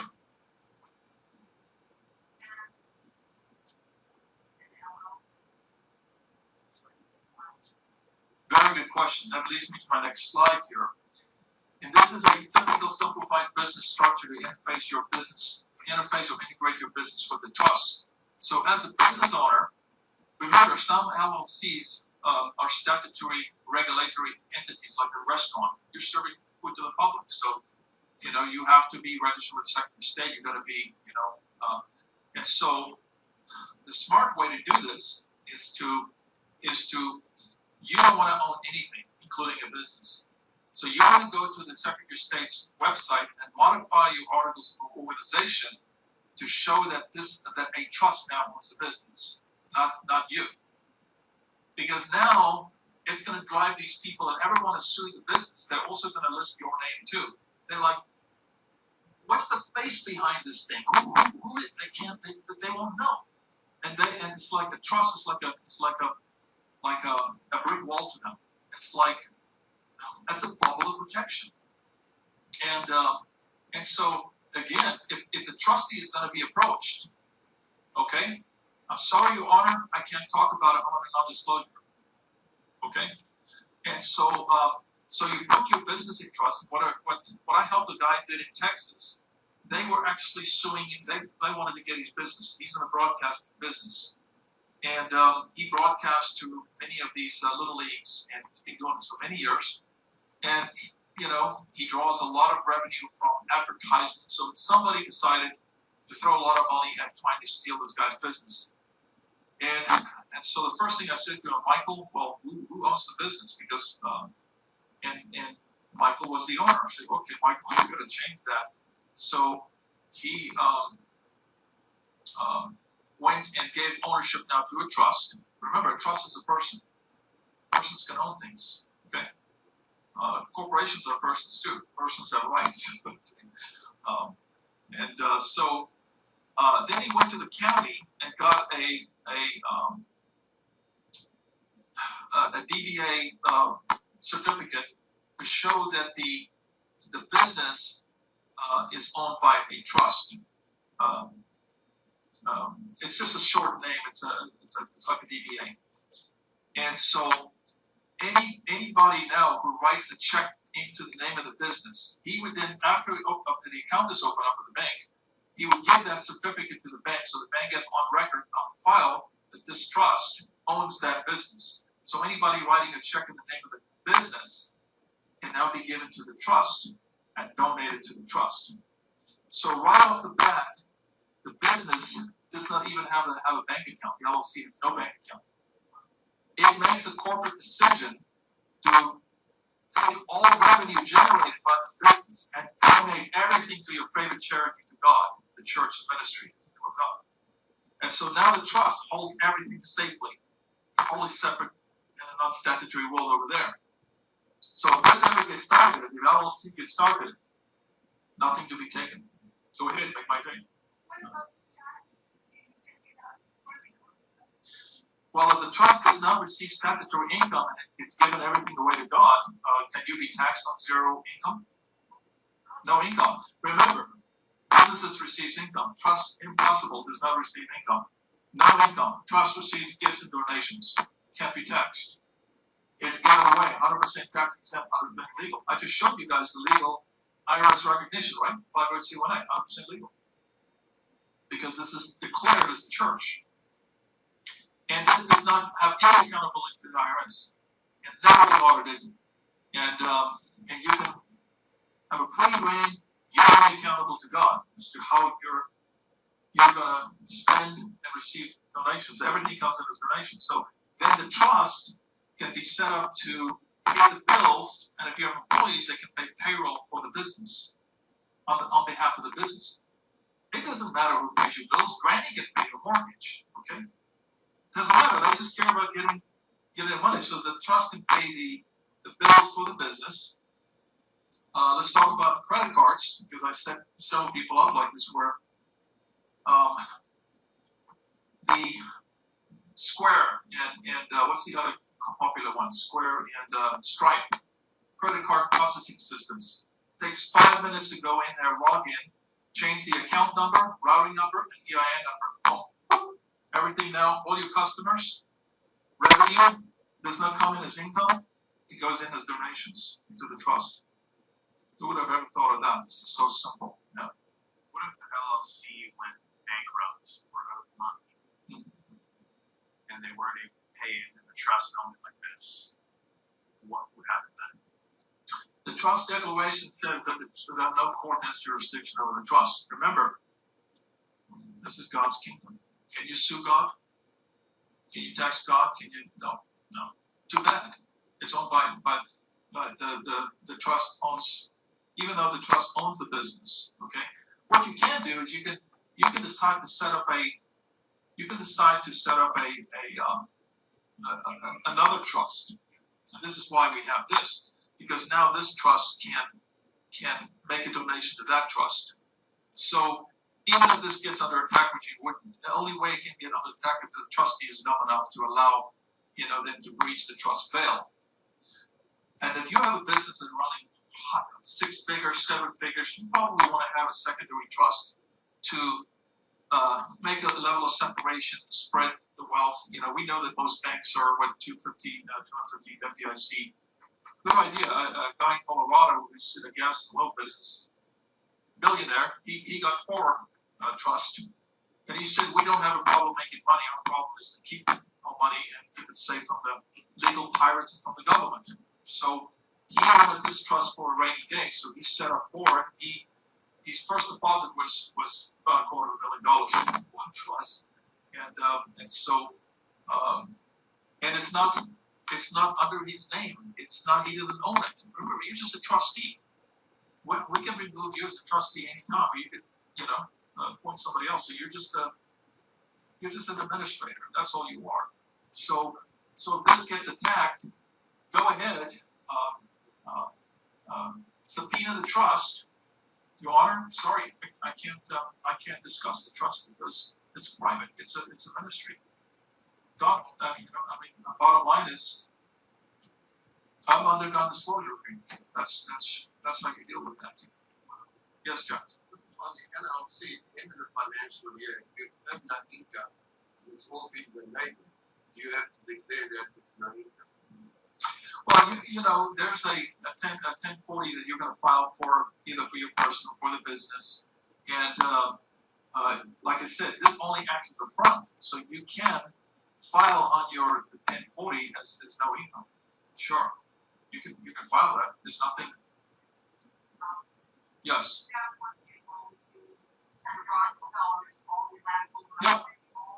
Yeah. Exactly. This is what they don't want you to know. Because if they can do it, we can do it. Okay. And yes. I want to know why this is called an invisible. I had to come up with a name for it. And I thought about this a long time, and I thought this would be a good name called the Invisible Trust because you become invisible. Nobody knows about your financial activities anymore. You're like a ghost. That's like if you mistakenly run over somebody, you're going to get sued. The attorneys are going to be sniffing out your assets, your banking assets. They're going to be subpoenaing all your records, and they're going to find out that we cannot draw water from a rock. There's nothing to be taken there. And they're going to lose interest in you. You have nothing can be taken. So you're totally invisible from your financial standpoint because you made a decision not to just tithe 10% to God anymore. You give 100% of everything away to God because everything that I have came from God. So I just say, God, thank you. I'm going to give everything back to you. Like the rich young ruler didn't understand the concept of trust. So he went away discouraged. Christ just said, go sell everything and give it to God. And so he turned around because he had this ownership mentality. What makes this legal? If I were to draw up my own trust and put it in my freezer, how could this be considered a legal document? Well, we need to understand the definition of the word legal. Legal means a rebellion of God's laws. Is it legal or is it lawful? Well, I just showed you actually the legality aspect of it in this IRS's own code declaring that it is legal.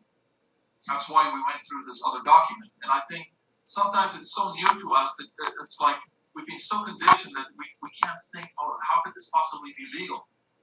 Well, in their laws, it is they consider it legal. And that's what this is. 508. Did I write it down?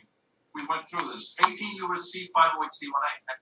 Mandatory exception. Yes. Mandatory exception. And by mandatory exception, the IRS says, by mandatory exception, churches are automatically exempt from taxation or requirement to file. End of story. And most of us have just gotten conditioned that it can't be so, because somehow in the back of our minds we've been programmed with the IRS stuff. But who endowed the IRS the right to receive anything? They didn't give me back any equal consideration for anything. I don't owe them anything. I simply choose to pay tribute and render to God, render unto the IRS. Right? Yes, Patty.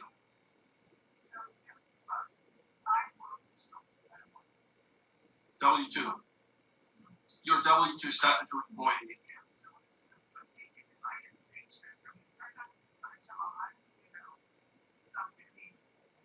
Yeah. I get the same question every time. Yeah. Right. So you're operating as a fiction, as a legal statutory W-2 employee, okay? And so you receive income under your person's name. Now, what you can do is one of two things. You can take whatever you receive and then donate to the trust. Donate to the trust right here, to your favorite charity, and then you can, on your 1040, you can get up to 62% tax deduction. So it's simply gonna lower your income because you gave away to charity, so you pay less taxes. Okay. But if you're an independent business owner, you can give it all the way to God. But you're stuck in that situation, but there is a way around it.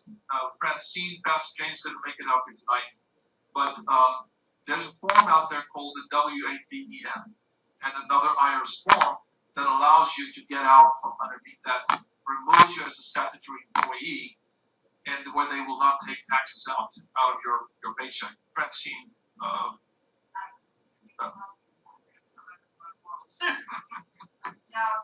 actually, a lot of the employers, they love this one. Yeah. Because they look at it and say, oh, pretty good. Okay. You know, so I think it saves them money too. It explains everything. It gives you the opportunity. Okay, you can get 10%, 15%, 100%, and you don't lose your benefits. You just don't have to pay the taxes on it. And I can explain all that to you. And I also want to answer her question. Yeah. And another question in regards to the FDIC, 250,000. The great thing about having a trust is if you have a co-trustee, that's added another 250,000. If you have 5 children, that's another 250,000. Okay, so and then if you have another trust, then that's doubled again, so that your funds are protected. In regards to, oh my gosh, is this legal and so forth, all the banks that we went to, they all have their attorneys, and they look at this document, the trust document, and they accept it. And they accept it. They look at it and they go, wow, I like this. This is in a book. This is to the point. And yes, we receive it. We accept it. So it's powerful. It's powerful. Yes. That name. Yes. How stable is that? He said it's very stable, but for some reason, they folded. They always pay trust first. Yeah. Yeah, if you have a bank account in your legal person's name, well, remember it's not yours anyway. But the government, I think, will still make you whole, regardless of the fact that your legal name is a United States trust account. It's their property. But they know that there would be a huge upheaval in this country if they steal from the American people at a mass scale. And that's why what happened with SVB Bank, when there was a run on the bank, those people were probably just locked out of accessing their funds for about a week. Then the regulator stepped in and made those people whole. And It's far better. I feel far safer in general with banks in America than offshore. You don't need an offshore account. Why do people go offshore? To escape taxes. What do you got? Here's the answer. You set up a ministry. You can't tax God. This is a God trust. You can't tax God. It's a church. Your First Amendment, right? Yes.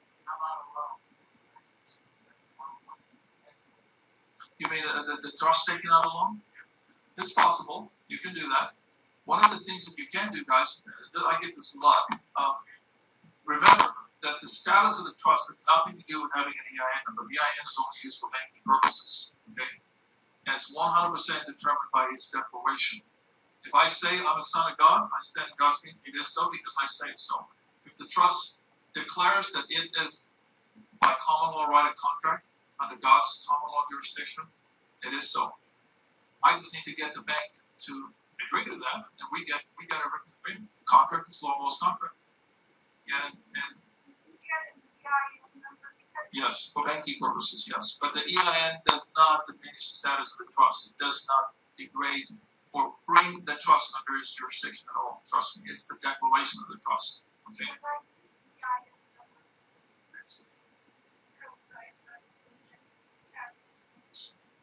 Yes, so you have a business, an LLC, all of these entities get EIN numbers. Your person is a different type of business. It uses a social security number. They're all 9-digit numbers. They're just formatted differently, but a trust also gets an EIN number. But to answer the rest of your question, what you can do is something that I'm later going to offer to people. Because I purchased a guy's materials many years ago. I don't know, I spent something like $5,000 on it, and he shows you how you can remember, the trust is not per se really a business in the eyes of the banks and the IRS, but in the eyes of the creditors. Okay, the banks that gives you a loan or a credit card, they think it's a business, but you have to supercharge the trust. What do I mean by supercharge? You have to register the trust with the Secretary of State. You have to have it done a Bradstreet number. You have to have a website. Then the creditors go, oh, this looks like it's not some Mickey Mouse fly-by-night operation. It's a real thing, like most churches. They will give you up to $60,000 lines of credit on a credit card without having any prior credit history. But you have to follow a certain protocol. You just have to bring it up on the radar screen of the creditors. So you can do that. You can set the trust up to ask for a loan.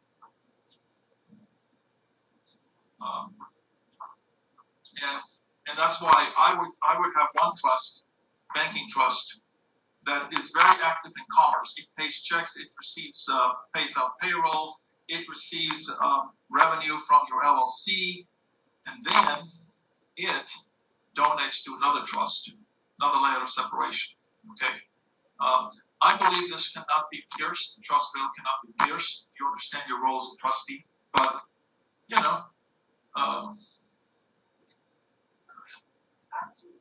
doesn't hurt to have another trust, and then have this trust donate to Trust B over here. Okay. Up to what amount do you have in trust? You can run 7 figures in that trust. You can run over 8 figures, and sure, there's no limit what you can put in that bank account. How much money you have? But I would, if I have a 7-figure estate or more, I definitely have multiple trusts, okay, and just spread it over. And this guy who's building in Colorado, he has 6 kids, but just to simplify, let's say you have 4 kids. Usually when a very wealthy parent dies, there's always infighting. The children now fights over the estate. I said, look, what you should do is you set up 4 trusts for your 4 kids. $100 million in each trust, and make each of your kids a successive trustee of each trust. Okay, and so while you're alive, you control all the funds in those trusts. But when something happens to you, there's going to be no fighting. This son, he has the trust that he runs now. 100 million. Okay, you get it. Just another way to start thinking about, most of us don't have that kind of level of. Are you raising your hand? No. So what happens if I get $1 trillion? Hallelujah. Okay. You basically appoint me as a trustee.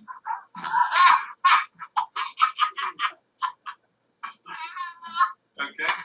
And anyways, you just basically you got a bank account, and wherever it's coming from, give them the account number and running. That's it, plain and simple. It goes right into that trust. It goes right in there. Boom. And like I said, this trust is you're gonna get a debit card. Some banks will show both the name of the ministry and the trustee's name on the debit cards. Other banks only shows the name of the trustee on that debit card. And you will think and feel like, oh, this is like my personal bank account. It's just, the only difference is it's under a trust umbrella. And it's protected. There you go. There you go.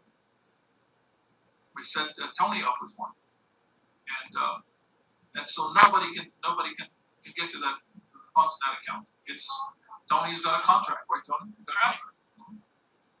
And so I make sure you get a contract when you walk out of that thing. Yes. Okay, so I didn't answer your question too. Is that when you get that $1 trillion, right? By law, you have 5 days to transfer it into a trust. Otherwise, the bank has every statutory right to utilize those funds. That's why it's so important to get the trust before your funds come in. Yeah. Because then it can go right into your trust account, okay, so that you can manage that. And that's one of the reasons why Patty May wanted to gather all you guys today too, is because there's a lot of stuff going on right now. And some of you are investors in certain things, and some of you have businesses and ministries. You do not want the bank to have control of what God has blessed you with and basically given you the right to have the authority over. You don't want to release that to them. A lot of people say they can. What did you say, Compass? Well, a lot of people pay, 20-30% in taxes, so they say, I can afford it. Well, you can't afford nothing. Because you're either the money's either gonna go to Caesar or it's gonna go into a God trust, and so that the family can benefit from. And so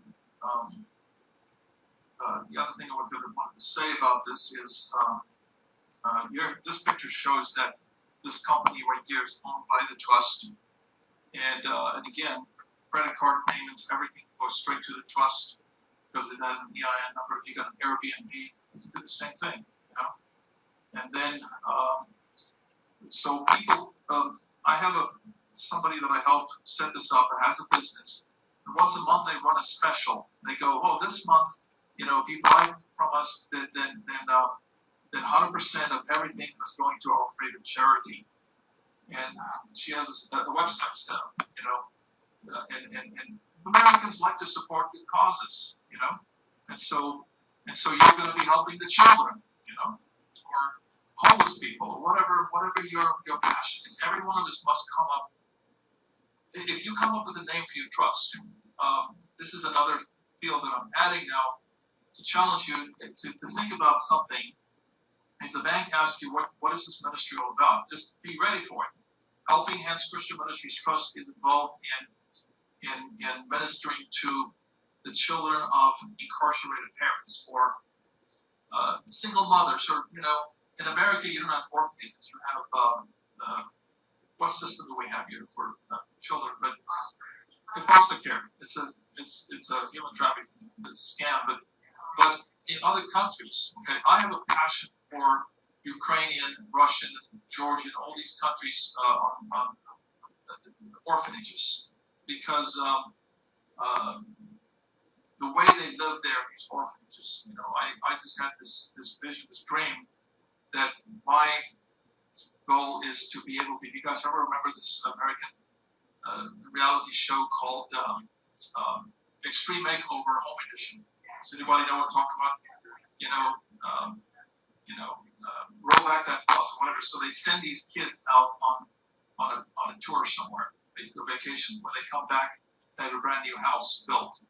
I want to do the same thing for orphanages, rebuild brand new orphan houses and send these kids on a trip that'll just blow their minds, as a ministry.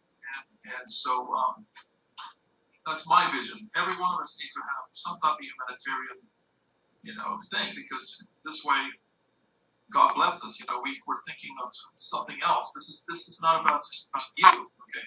And that's why when we go to the bank, I want you, don't ever tell them this is my trust. It's not your trust. Okay. Okay. Don't take ownership for this. Okay. This is a much larger cause, but anyway, you got a question? Yeah. Okay. I just yes, you had a question. Does a certain percentage of the money have to be spent or go towards what the trust is for? So, no, because this is not under statutory rules and regulations. This trust is in God's kingdom, and you're only accountable to God. So you spend it however you see fit. There's this in the statutory world. You're under. You shall do this. You must comply with. You guys saw the red boxes that I showed you. But this is not statutory. Yeah, and so which makes sense. But so basically, all of this is based off of a non-statutory. Exactly. So what's your two-liner for why this is non-statutory as opposed to a regular trust that's visible and statutory? Well, we declared it to be by common law right of contract under God's common law. And so the courts would have to agree to that. And there's a paragraph in the trust that says that no courts have jurisdiction over the trust. And the banks accept it. They agree to it. And so you write it, and then once the bank agrees to it, good, but the bank doesn't agree to it. Well, yeah, because trust me, there are some banks where we get resistance, and sometimes we'll shake off the dust of our feet and we'll walk out of there. Says, no way, I'm sorry, Mr. Bank, I'm not interested in a unilateral agreement with you, where you control everything. Unacceptable to me. But the board of trustees will kill me if I walk around entering into such unconscionable agreement. Okay, and so we just. Okay, so you basically come up with the rules yourself this time. Go to them, and once they sign, then it's not statutory. Yeah, you create law. Yeah. Okay. Contract is law, law's contract. Once they sign it, then Yes. That's now they have a fiduciary duty to protect. They cannot even allow the IRS or any outside force to come and be required. I find out about it. Breach of trust. And when you scream breach of trust, they could lose their shirt. That's one thing they never want to be accused of is breach of trust, because they have a fiduciary duty. Okay. And I found them up in that trust agreement. Banking agreement, boom, found it. Now they have to abide by the terms of this trust. Okay, and the trust is a separate entity and cannot become encumbered on account of the grantor of the trustee or the beneficiaries. Separate entity. When we go to the bank, what they're gonna do? They're gonna set up 3 profiles. They're going to set up the trust profile, the EIN for the trust address, name of trust. Then they're going to set up your person profile. That's the operator of the trust, right? Person profile is they're going to ask you for your social and your driver's license. Give it to them. That has nothing to do with it. It's only identification purpose only. Excuse me, identification. The trustee can be replaced anytime. So if a new trustee comes in, they just have to set up a person profile because they have to know KYC. They have to know who that person is. But that social has no encumbrance on the trust or vice versa.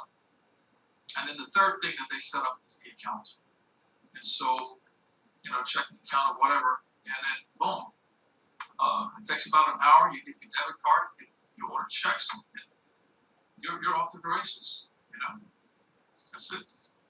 Do you have a question, Tony? No? So this is how you can basically integrate your business. Keep things separate.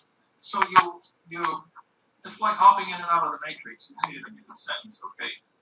Where everything is protected here. Nobody can attack this. And even if this trust doesn't own the business, okay? Keep things separate. But this can be used as a conduit where it owns it, and then immediately it donates everything to this trust. So let's say the trustee just is really ignorant, and they do the trust breach this, okay? Because the only way they can breach this is if the trustee allows it. But let's say they breach it. Well, guess what? This trust was smart enough to donate everything to yours, so this only acts as a conduit. Also, that's more like a savings account in a sense, if you put it this way. Okay. Question. Yes. I don't know if someone can make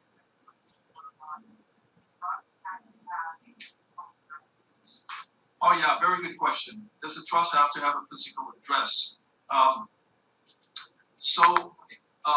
This has been kind of a journey. Banks don't like trusts to have postnet addresses like UPS store addresses or FedEx store addresses, postal annex, all these. They don't like it for trusts. For whatever reason, I don't know. I used to have these addresses for trusts, but they actually go and they look it up. I have a friend who years ago I encouraged to start an agent for service and process business and a mailbox business. And he's connected with one of these virtual mailbox companies. And he only selects addresses that are like office buildings or warehouses or something like that. Because if the bank goes to look it up and they see a UPS store there, they're going to kick it back. They say you have to come in and change it. There's one national bank recently that kind of threw a curveball. I've always wanted to create a separate address for the trust, just to separate it from you. But then this bank says no. They'll call you up and they say the trust address has to be the trustee's address. Okay, fine. It's not a showstopper. It's not a showstopper because we know that the status of the trust is always to do with a declaration. It's nothing to do with address. Okay, but it would be nice to have a separate address. So what we do is you can either have a friend's address as an address. You could use this person like an agent for service and process, okay? And he'll create because your address is really like a mailing address, right? But with this one national bank, we set it up where the mail is going to come to your address if you choose this particular bank. So I wish it's that simple, with the address. But for whatever reason, banks are just they're just complicated. And I said, okay, we'll just whatever. The most important thing is we get that contract. That's the most important. And so when I obtain the EIN number, the IRS wants two addresses. They just want to know the trustee's address and the trust address. So sometimes what we'll do is we'll give them the grantor's address. Doesn't matter, it could be anybody's address. But that address is not going to show on the trust. That's only just for logistics purposes. And speaking of the grantor, guys,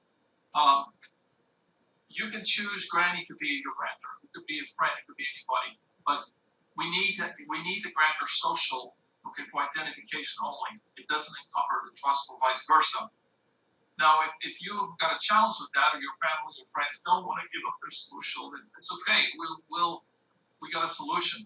In our circle of trustees, we opt to be grantors for one another. Okay, and Francine has been grantors on a number of people's trusts. There's no limit to how many trusts you can be a grantor for because I have God within me. God gave me the ability to create and procreate, and nobody can put a box on me as to how many businesses and organizations I can set up. That includes trusts. So you can be a grantor for any number of trusts. But what we'll do, I have a list of grantors, and we try to kind of shuffle things around. So if you need one of us to be a grantor, we just ask, hey, could you be a grantor for somebody else's trust? And that's how we do it.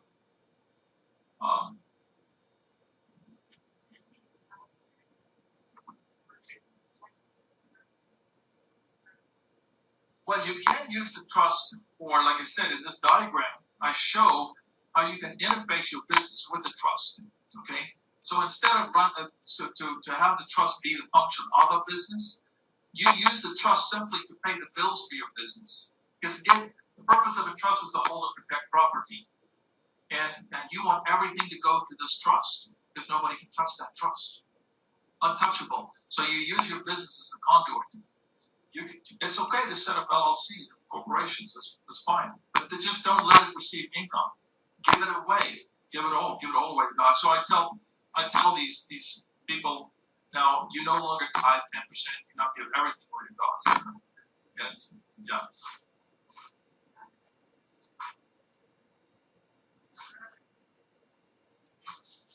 Louder, a little louder. Yes.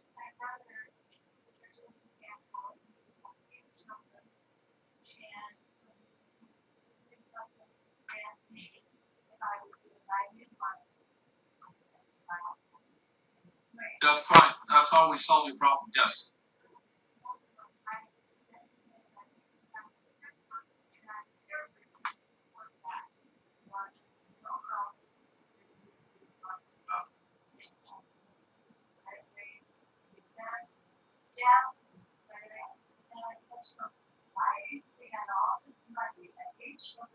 Some of them can spend a little cash, and so we so much money to the person. And so we started that process, and it went well. But the one thing I appreciated is this was not them. Anybody can get in trouble, you know, get left out. Yeah. Because you can end up with a prodigal son. I do not recommend you make your prodigal son a successor trustee. Because remember, the successor trustee is a quasi-beneficiary. On paper, officially, no, he's not a beneficiary, okay? But the way that he's going to function is that everything, because you're the trustee, in essence, we're a beneficiary at. You're not officially on paper a beneficiary, you're where a beneficiary at, because all the checks you write is for the benefit of numero uno also. You're human too. You're involved in humanitarian project. Okay? Yes. Humanitarian project.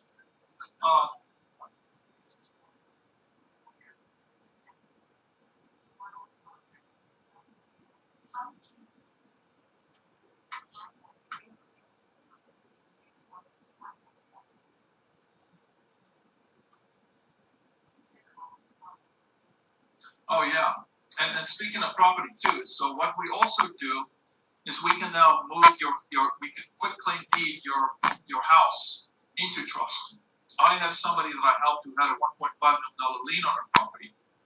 If she had the property in trust, they never would have been able to get to it. So you want to put the property into trust, they can't pierce that. They can't because a judge cannot remove your role as a trustee, like he can nullify your power of attorney over a year in their statutory world and then appoint a conservator. With the trust, he can't do that. He cannot delist you as a trustee of this private trust. No way. He has no jurisdiction over here. It's all jurisdiction. The only reason why they're doing to us what they're doing to us is because we have stepped into Satan's kingdom right here and give them jurisdiction. Like I started my talk on, is that Satan comes and he tempts and he makes an offer, and we accept that. That Jacob and Esau picture right there is basically agreeing to a contract, and then later realize I had just signed my birthright over to the state. So what do you do in that case?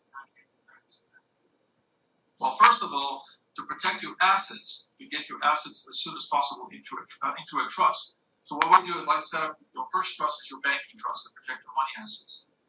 And then we'll give you a secondary trust or a third trust, to hold your car and hold your cars, hold your property. So maybe you'll have three trusts. One is going to hold your property, and the other one's going to hold your cars, for simplicity's sake. Yes, Alan?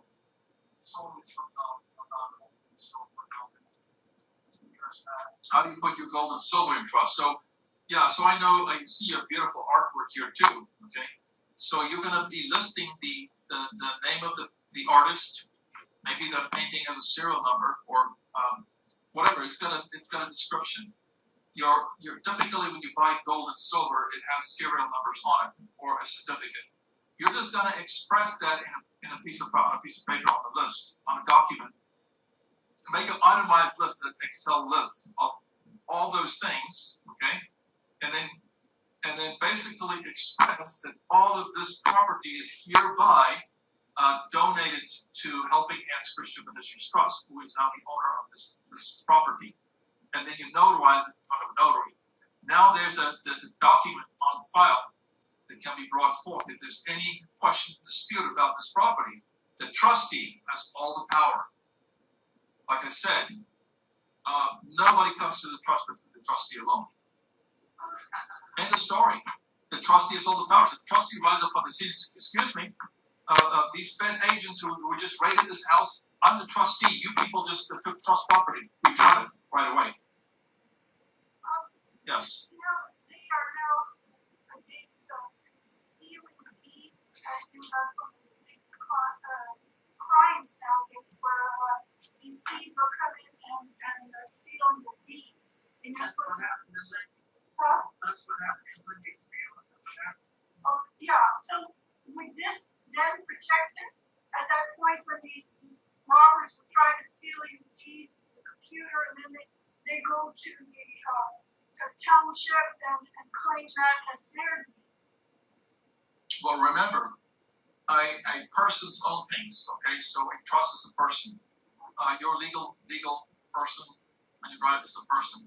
I have reason to believe that when you put something in a God trust, okay, anybody that reaches over into God's kingdom to steal from God, including you taking my body and arrest my body and take it out of God's kingdom after you have been told that, excuse me, this body is not even my son. This body is in God's kingdom, and it actually, I give my life to God, and I live in trust under a trust God covenant.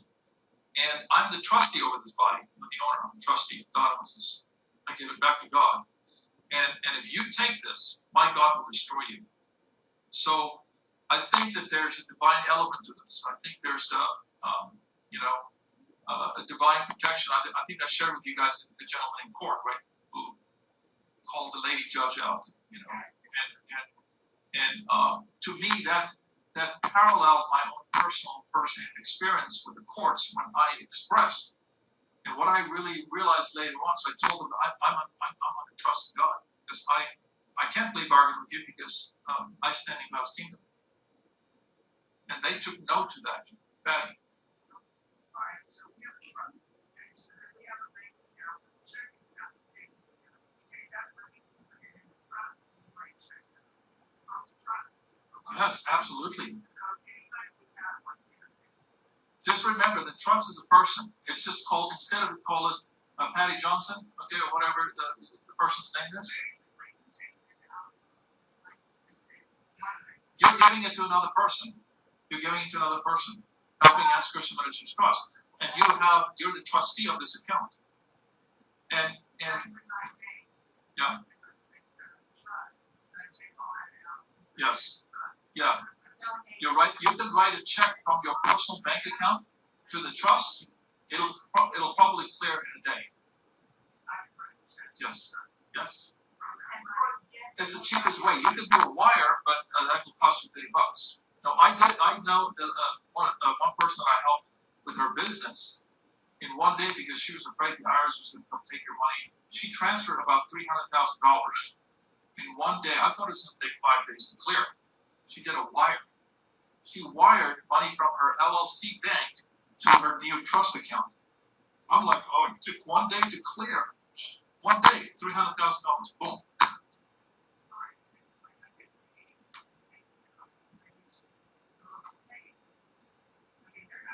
Okay, what you can do, because you are listed on the bank as being the trustee for that trust, you can take your paycheck and deposit that paycheck in that trust account. Because your name is listed as a trustee. Same thing with crypto. With Coinbase, usually your crypto account, KYC must match your name on your bank account. Now, oops, what do we do now? We got Helping Hands Christian Ministries Trust here. Well, guess what? It's going to make the connection because it sees the trustee's name there. You understand? And well, crypto platforms require that your name, which is registered, in other words, you got to upload your ID. You got to upload banking statement or a utility bill, so they identify this is you. You cannot transfer money from your crypto platform to a bank, to somebody else's bank account, because that name does not match. The names have to match. Well, now you have a ministry called Helping Hands. So how is it going to match? Well, somehow the bank sees the name of the trustee there. So it'll make a connection. So you can transfer $50,000, $100,000 from your crypto account straight to your bank account. Remember, it's tax exempt. And it all comes in as donations. Never going to report, ever. Never going to report.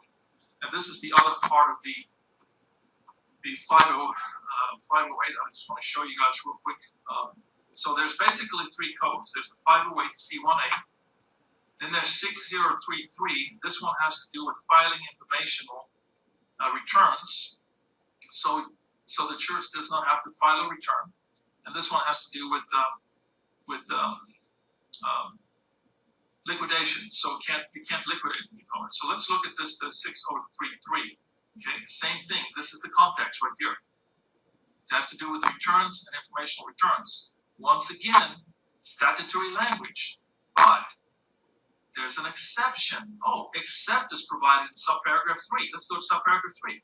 It says exemption from filing, mandatory exceptions. Once again, that term mandatory exception, who does it apply to?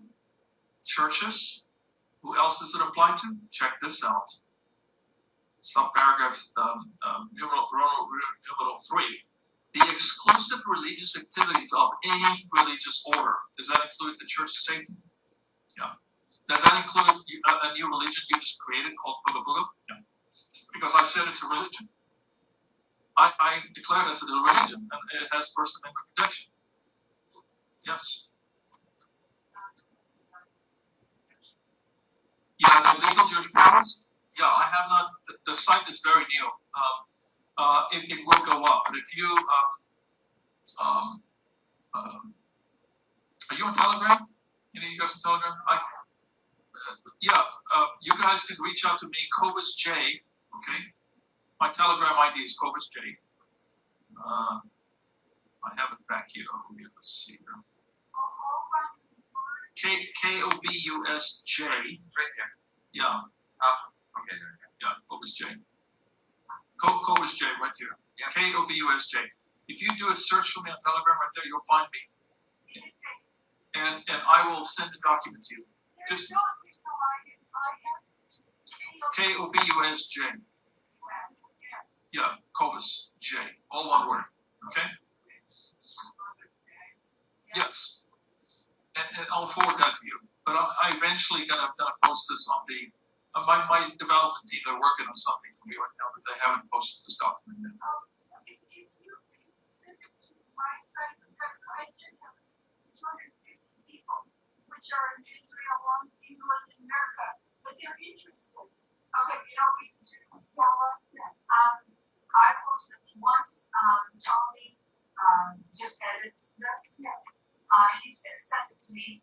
I will send it to you so that you can send it to all your friends. And then I'm going to send it to Patty too. Yeah. So you guys can send it out. And Cobus's website is theinvisibletrust.org, okay? And then, of course, his television, okay? But with Cobus and I, I'm helping, the way to make sure that everybody has some questions. Yes. Yeah. Yeah. Well, I trained Francine and Ellen and James, Pastor James, who they work with as people who knows how to. We've already established this relationship with the banks in the area, including here in Maryland. We got some banks in the Maryland area, Virginia, and a lot of regions within Pennsylvania.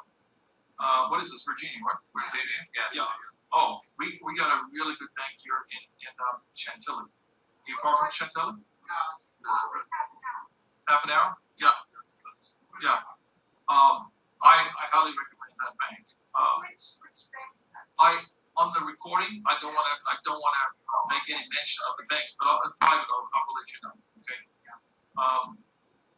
But But once we, like I call it, breaking in the bank instead of not breaking into the bank. In other words,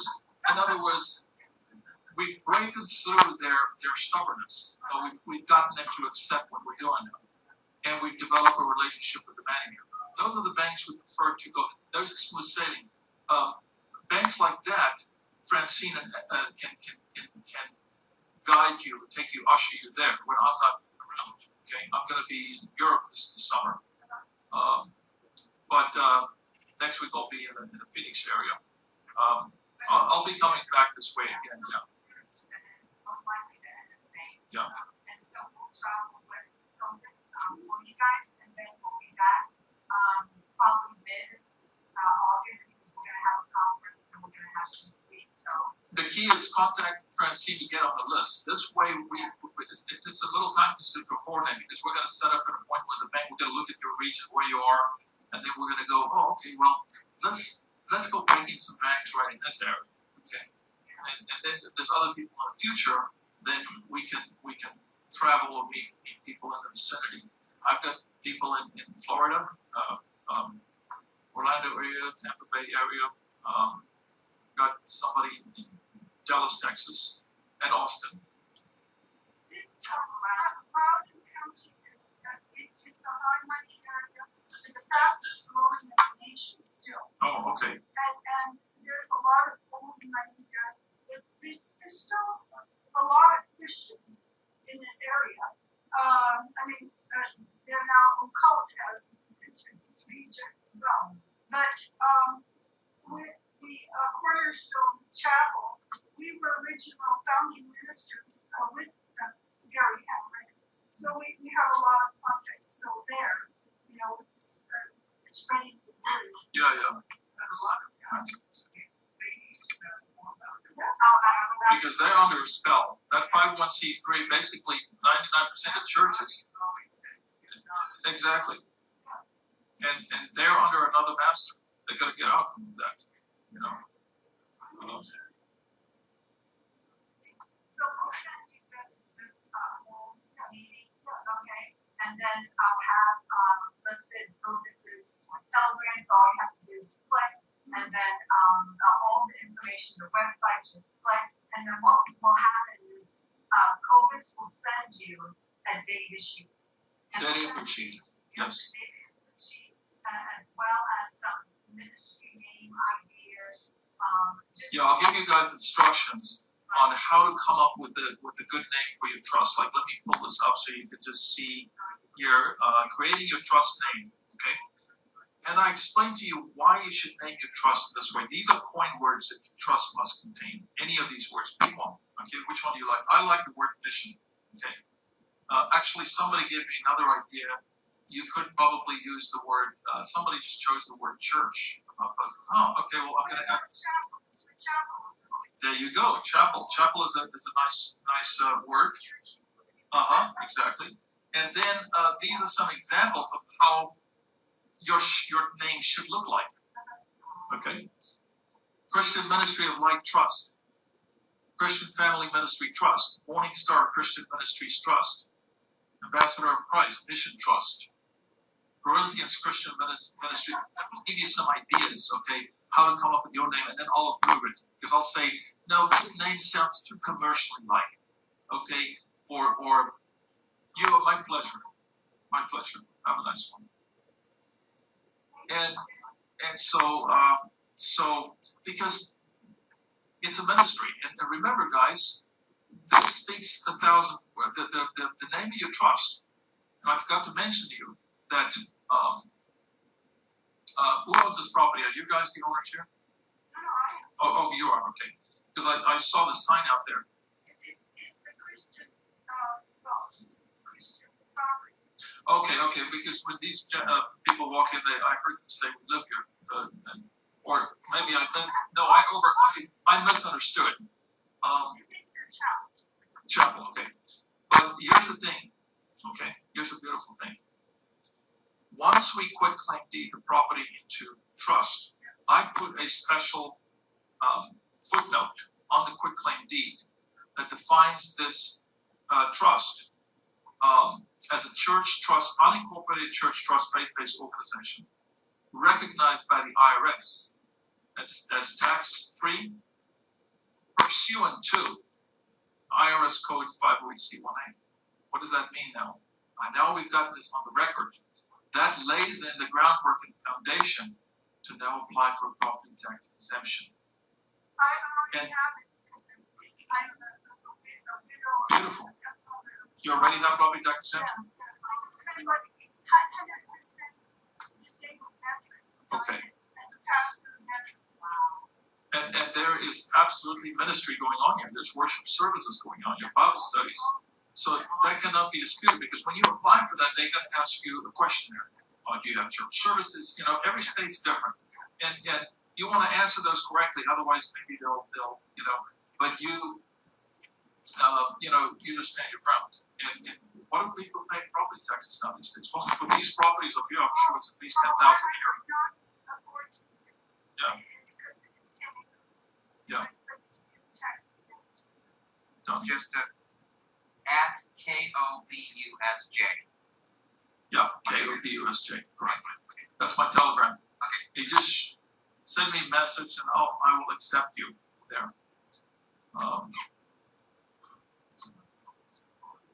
Yes. So this, you'll get this document and read through this, because this is the way you name your trust is going to make your passage through this place to America more easy. So when you're dealing with these government servicing corporations, okay, they see that name. They don't want to mess with Christianity, with the church, with religion. And oh yeah, they don't want to mess with. They're afraid of us. Okay, so it's like showing a cross to a vampire or whatever.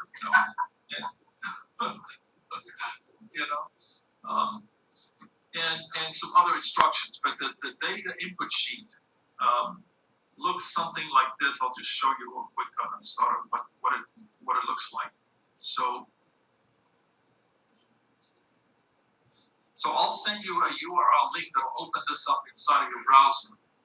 And this is my Mickey Mouse information right now, but eventually it's going to go on the website.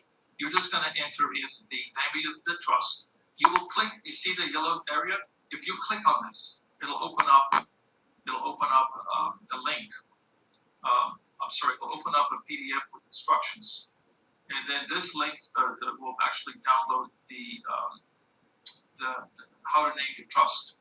And you're just going to enter the trust information, the grantor's information. We'll pick a grantor for you, okay? If you choose, and your information as a trustee, where you're going to notarize it, what state and county. Now, your successor trustee could be in California. Now, if you have a spouse and you want your spouse to have joint access to banking, you're going to make them your co-trustee. And then your successor trustee would be your adult son or daughter or whatever. And then in California, you need to let us know so that we can set up a proper notary page for that state, what county they're in. Okay, and that's it. That's the only information I really need from you guys. Okay. So secret of the elite own nothing, control it all. How do they do it? They live in trust. They have nothing in their names. That's the amount of living trust. Yes. Yeah. Yeah. Well, they've given us. We've been taught to adopt this ownership mentality, and ownership can be attached. So when you give it all to God, then nobody can take from God, and you no longer tie 10%. You give it all away, and now everything is God's. Okay, and Mary, a son, likes me to share the story of a situation with a guy who I helped. We have a trust like this, and he wanted to bring as a plaintiff in a court case in California. California charged you $450 to file a lien. Yeah. And so the only way around it is a fee waiver. You got to give a reason why. So because he had no income, okay, no record that he received anything, he is considered destitute. He's, so he fills out the fee waiver form that has this intrusive questions like, what is your income? 0. How much do you pay in rent, 0. Utilities, 0. Food expenses, 0. 0, 0, 0, 0, 0. He takes us to the judge. The judge says, well, how are you making ends meet? All right, well, Your Honor, I've given my life to God. I minister all the fruit, everything. The church takes care of all my needs. The church ministry takes care of all my needs. I just volunteer my time to serve God and serve my fellow man. And that's all my needs are met. Your trust takes care of everything. Okay?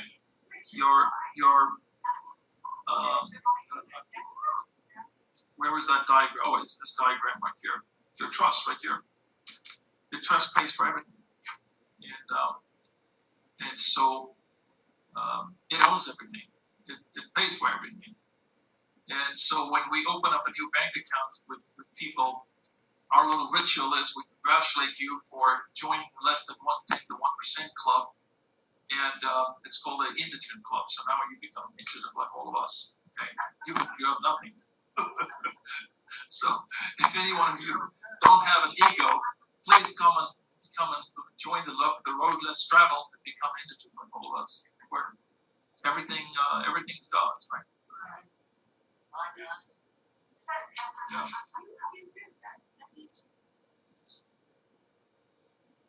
Any other questions, guys? Oh, okay. In the bank account, if you have a bank account and you want to transfer it to the trust, and does that bank account, the interest continue to go on with that interest rate, or while it's placed in the trust? Well, no, the trust is a totally different bank account, right? Yes, it's not going to be the same bank account. Yeah, you're getting a brand new bank account for that trust because it's a different person. The trust is a different person. You're just going to transfer all the money from your personal bank account to the trust. You can do it. What is the interest rate on, the bank account? Different banks have different situations. Yeah. Yeah. Trust interest rate that's offered in that bank. Or your savings. I'm talking about savings account. That's what I'm talking about. You can have investments in anything you want. No, but I'm talking about interest. Interest on your savings account.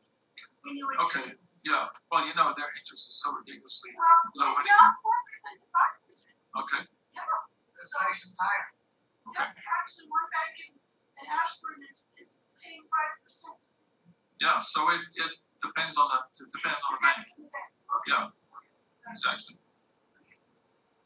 But yeah, no, you're not going to keep your existing. No, I'll just keep a personal bank account open, keep $100 in there. Yeah. Okay.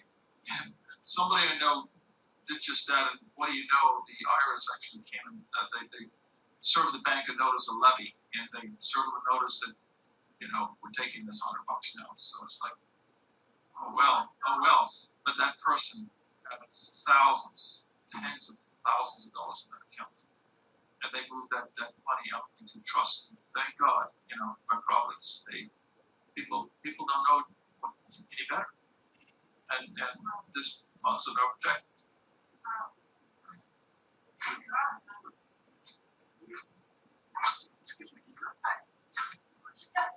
So how exciting is that, right?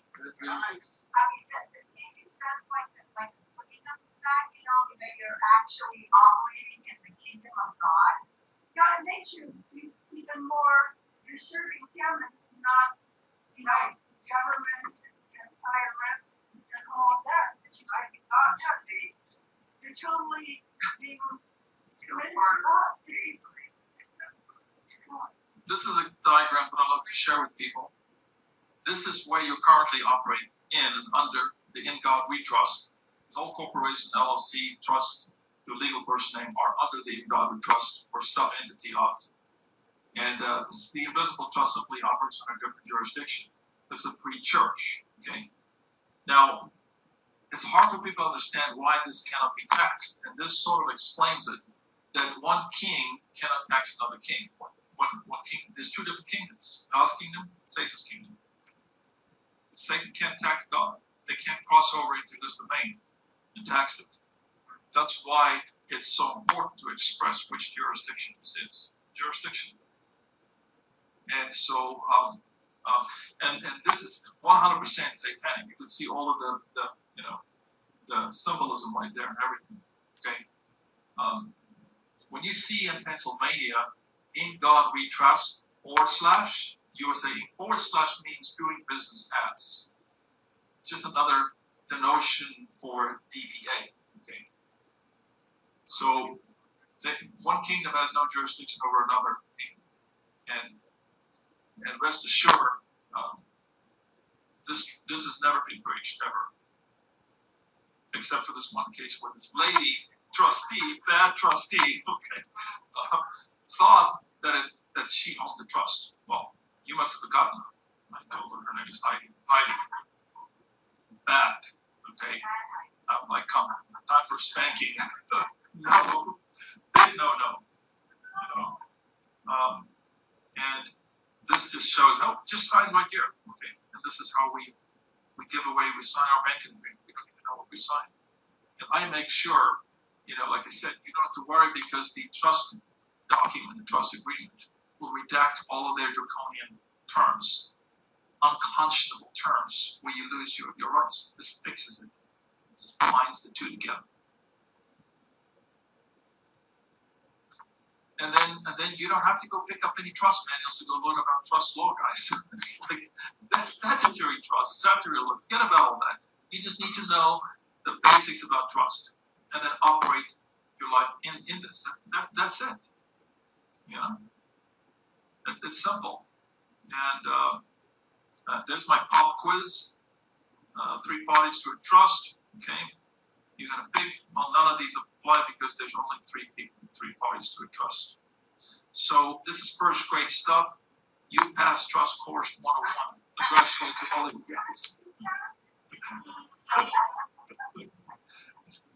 Yes. Okay.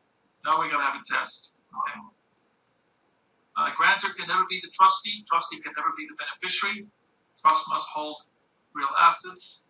And if these rules are violated, it's not a valid trust. The trust bail can be pierced. That's all you need to know. Forget about digging your head into those complicated trust manuals. And these are just some definitions. That's it. That's very good. You did great. Oh, thank you, Jack. Appreciate it. I'm still getting organized, guys. Trust me. It's like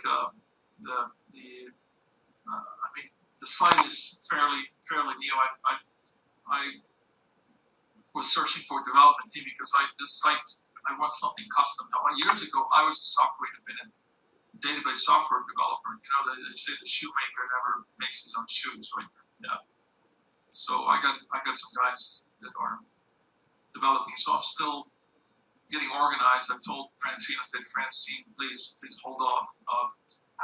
Before you host me on your show, I need to get more organized because I'm training a few more people out there because we just can't. This is not for everybody. This is not for the whole world. So those people who just happen to discover this, it's like I said, I am not even aware of anybody out there that does what I do in the contract and the agreement. Nobody else that I'm aware of. There's things coming out. It's way first all the stuff that nobody else. What you can do when you get help in the night, they steal meters. So, but no one has come out and said, this is what you have to do. There's a process, and the first thing in protecting yourself is the trust. That's the first thing. Then you can work on the other things that they've stolen from regards to your identity again. So somebody's given what he's given. No one. Right. No.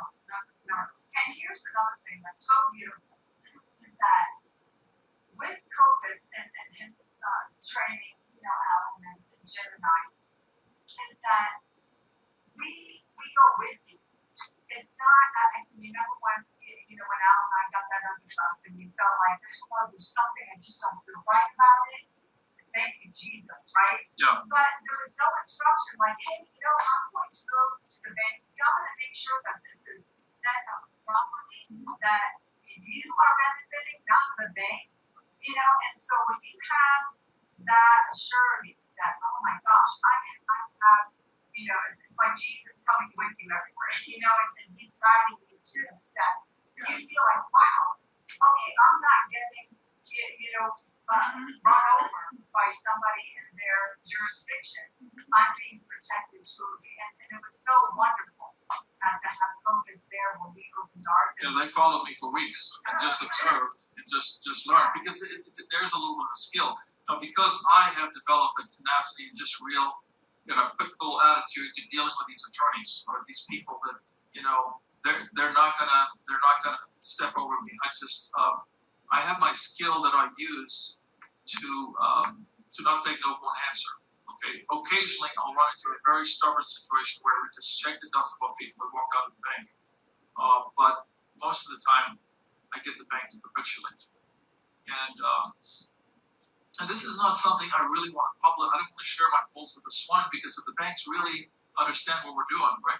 And that's why I'm also very vigilant, not allowing this information to end up in the hands of the wrong people that go mess it up for us. Okay. And that's why for me it's more about quality versus quantity. I don't care about reaching, the entire world.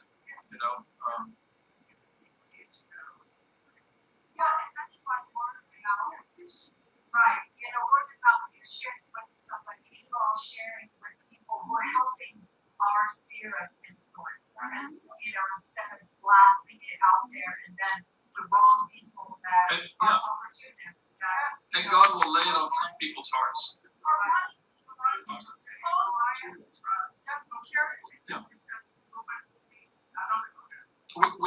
We've had a couple of people that's come to Francine's meetings, and they were just there sometimes, like taking camera photos on some of these documents that I just said, proprietary. And we later found out they just had an agenda. They were trying to suck as much as they can, and then go off and try to do their own thing, and try to go and so I'm a little bit vigilant. So in the NDA agreement, I just make it very clear that you understand that this intellectual property doesn't belong to me. It belongs to God, administered under Exodus Christian Mission Trust. It's a ministry. It's a church ministry. So if you steal from this, you're not dishonoring me, you're dishonoring God. And we know what happened to Sapphira and Ananias when they held back, and lied to the Holy Spirit. They stole from God, basically. They were struck dead just like that. So when I'm like, okay, because I gave everything over to God, the church and ministry, I trust that God will intervene and protect, so that this is going to be for those with eyes to see and ears to hear, for those on the road less traveled, not for, I want to keep it away from people with their little special agendas, because it took me many years to perfect this, and there's people that God put on their heart, they want to be involved also, so we got to build a trust relationship, and they want to share this. That's why I'm going to Phoenix. I'm going to go train some new people there, because I have not found a good cloning machine yet, but it's my way to kind of duplicate this skill. So we start with just doing a few banks. So now we have that. Now it's a smooth sailing. They can bring these people to these banks, and we can help more people now. More people get free.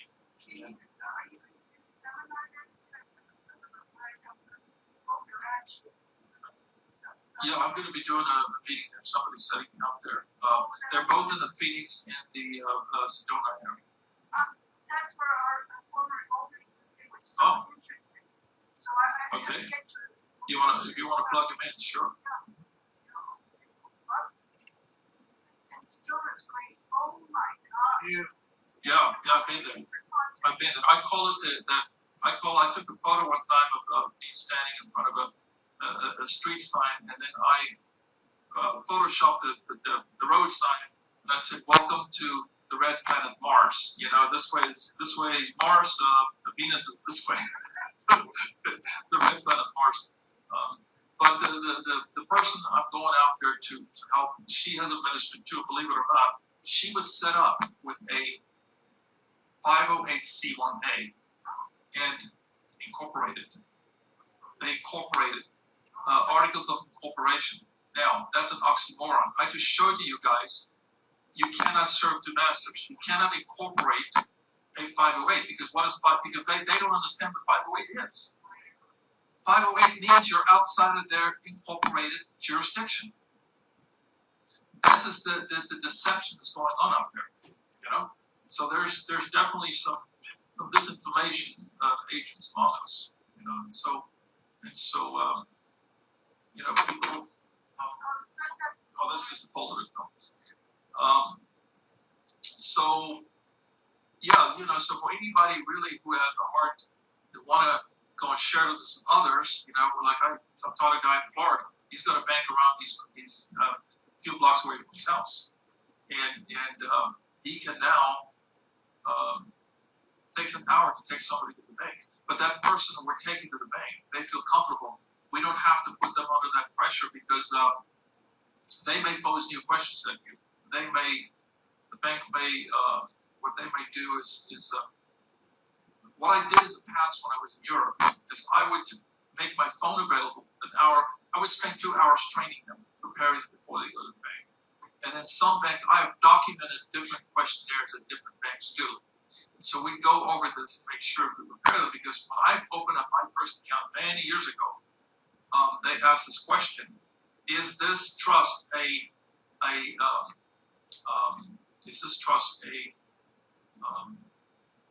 what's the right word?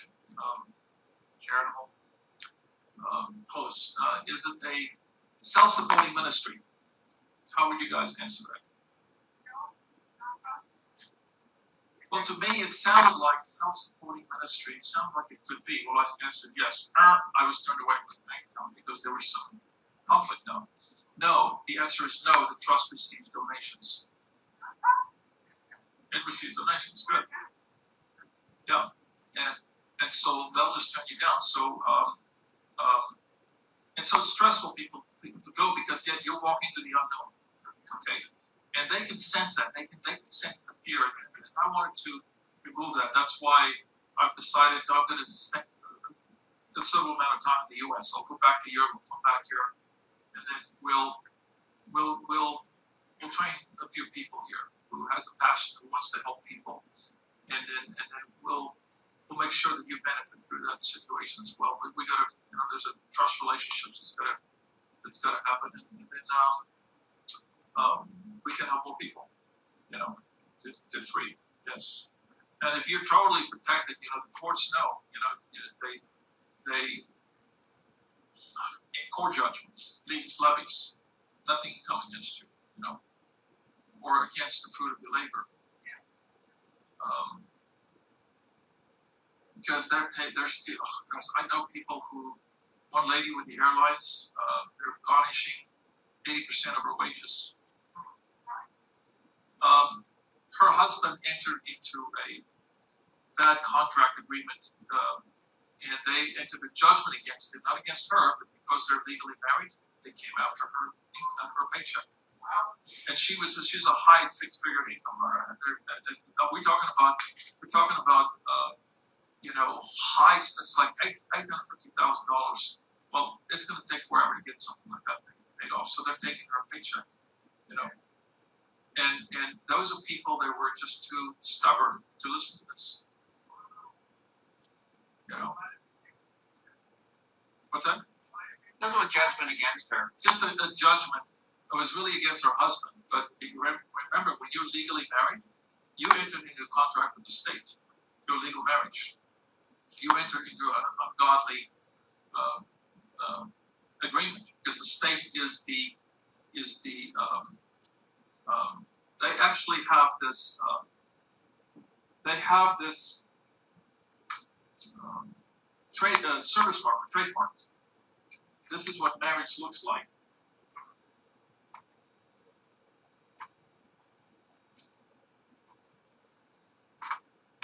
Oops.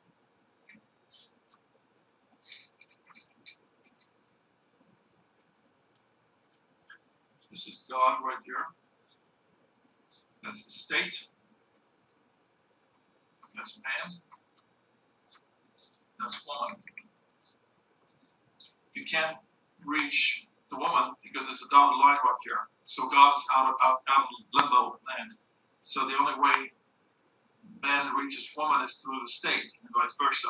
So the state is the top of the pyramid in terms of the contract. That's why they can take your kids. And this is why there's a covenant, there's a contractual relationship here. So because they came after because he just didn't work, so they couldn't take anything from him.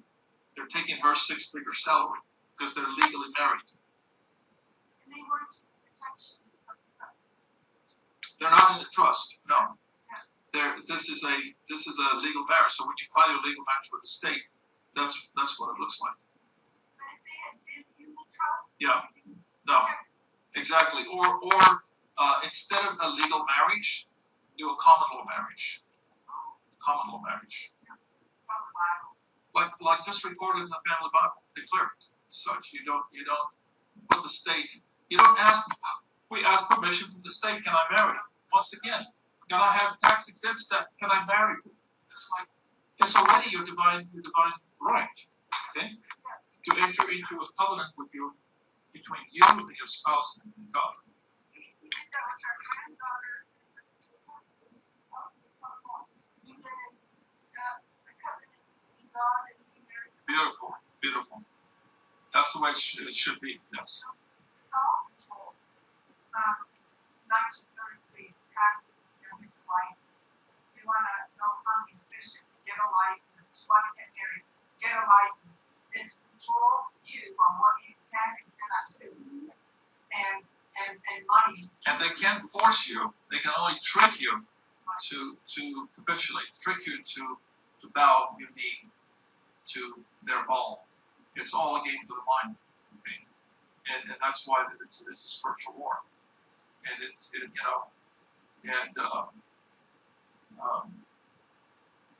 people, we're just conditioned, this is the way it is. Okay, so legal marriage is an ungodly contract. It's like mortgage, mortician, death grip. Okay. But it's not with you, it's with your United States vessel, because your OCAP's name manifests itself in the following. It's both a United States vessel, U.S. vessel. So the government gave you a vessel to navigate your seas of commerce. Okay? And some people call it a straw man, but it's a vessel. It's also a transmitting utility, and it's also, obviously, more importantly, it's a trust. It's a United States trust account. And we, the people, are not liable for the debt obligations for the United States. The United States is. And there's two statutes.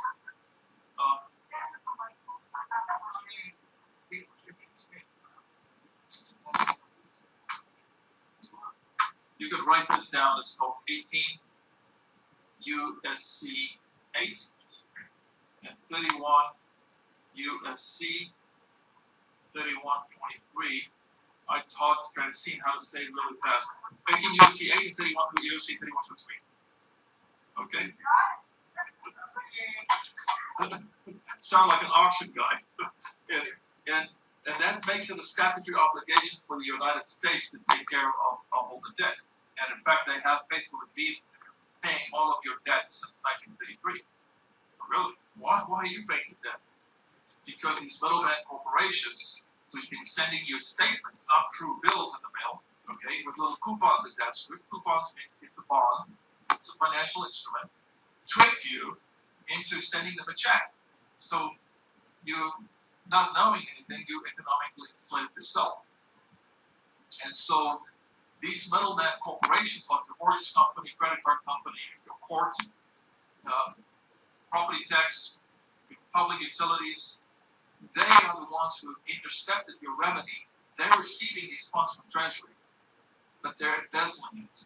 They're misappropriating it. They're supposed to zeroing out that account. Your name in that public utilities account's name. They're supposed to zero it out, but they're pocketing it They're not even paying income tax on that. That's why this auditing process, okay, is very, very important that Francine teaches. You guys teach us, because it's a claim. And there's other people, circles of people that are finding out the truth, and they're learning about how to intercept these remedies that they're intercepting, how to force these companies to zero out these accounts. I've been successful in some of this community. I helped a guy with the $81,000 debt obligation from the state of New Hampshire, and the attorney, the court became very, the attorneys, what they did is they used the courts to threaten him, to throw him in jail if he doesn't pay this. He couldn't afford it. And so, all coercion. So I just created from that thing, we basically created our coupon, but we send this off to them, and then we let the attorneys know that ignorance, that let's call the guy's name John Henry Smith. John Henry Smith is a United States trust account. I'm responsible for it. Treasury is. Go to Treasury, you're the trustee, I'm the beneficiary, go to Treasury, and go take it, whatever method it is, and zero out that account. And the attorney was supposed to write back to the notary because they can't take this information and keep it. They're supposed to send it back, according to UCC law. So what happened was the attorney, instead of writing back to the notary, we use the notary as a witness. He emailed the guy. I don't want to email him. And he said, well,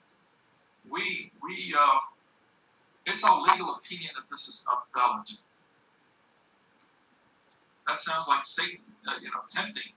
So, our way of saying, get behind me, Satan, don't tempt me. What we did is I responded in a letter saying that, Mr. Attorney, your legal opinion is not the law. Ignorance of the law is no excuse. Show me the law that says that this law does not exist. The United States is responsible for the debt. Now zero out the account. Well, what do you know? We get a letter from the court sent to the state attorney. Account has been dismissed, zeroed out, done. That poof, debt be gone. Debt does not exist. Christ, they mimic commerce. Christ said it's finished. It's done. There is no debt. Anybody collecting debt is collecting debt illegally. Illegally. Nobody is allowed to collect debt from you. Okay?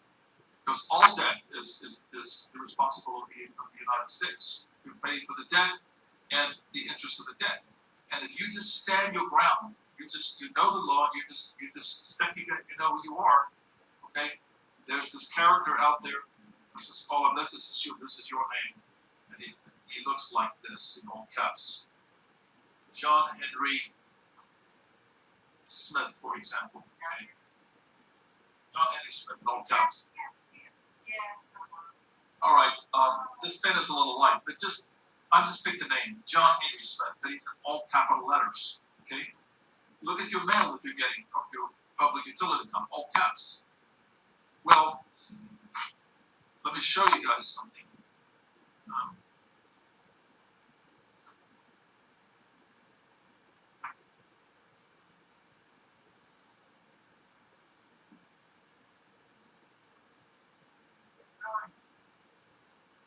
This comes right out of the Black's Law Dictionary. Names in all capital letters. This occurred when a man's condition was changed from one of freedom to one of bondage.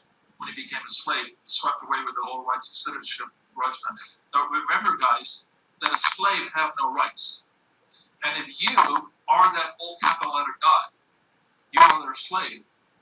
And so, you've got to correct that record. And that's why they're treating us the way we're treating us, because you're looked upon as their slave. So I believe that this all caps, let me just erase this. Wow.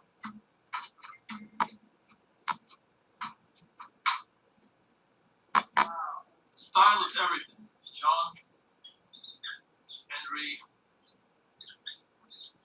This is how I look at it. Smith. That's different from John Henry of the family Smith. Totally different. Style is everything. And so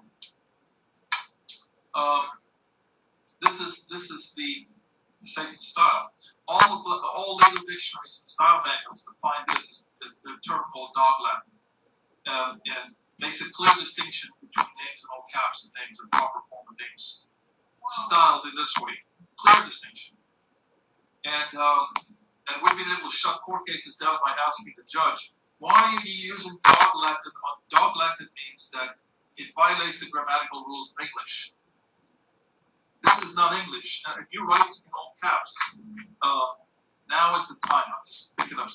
Now is the time. That's not English. That violates the grammatical rules of English, according to style manuals. This is English when you put a dash in between. Okay? And because without the dash, it now period is period the period time period. Does that mean anything? There's a stop after every word. So go to Google and do a search for the Justinian deception. The Justinian deception. Okay, and then you'll find how the Roman cult uses dog Latin, a grammatical fraud, to enslave us. And when you understand how this fraud works, so in my opinion, okay, your name spelled in this style, that's my opinion. That is the mark of the beast, not the vaccine. That's the mark of the beast. Because of this, they have the right to force you to go get vaccinated because you're their slave. You're identifying yourself as this. So they call you in a court and they say, stake your name for the record. Hey, sit down, shut up, and we're going to get you for contempt of court. They treat you like your slave. Okay? Very important you guys learn and understand that. But we have I know this is beyond the topic of tonight, and I'm just going to sort of end it right now. I have a very simple process, and I'm teaching Francine and James on how to do a name change through the courts. By changing your name from this style to this style right here in this format, John Henry Smith. Okay? The purpose is not for name change. It's really to do a status change under the disguise of a name change. So you go. It's very easy to file a name change in the courts. But what I do is I come along and I attach a separate document, an affidavit, just an attachment.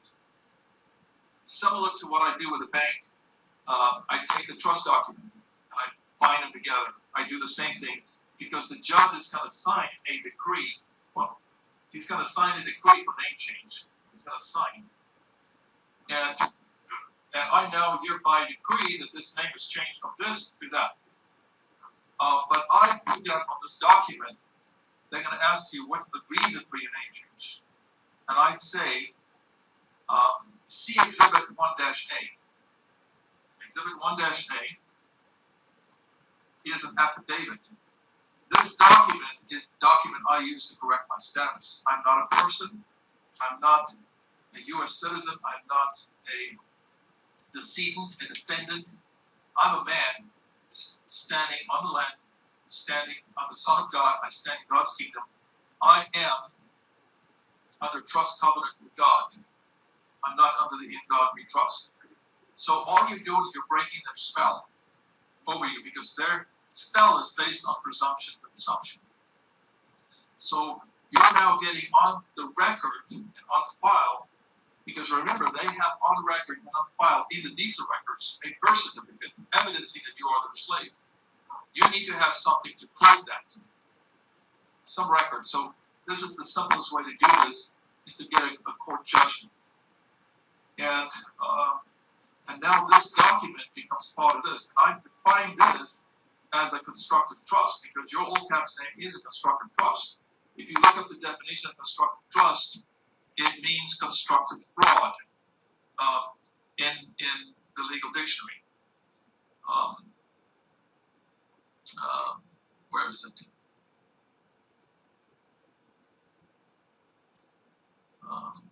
Definitions.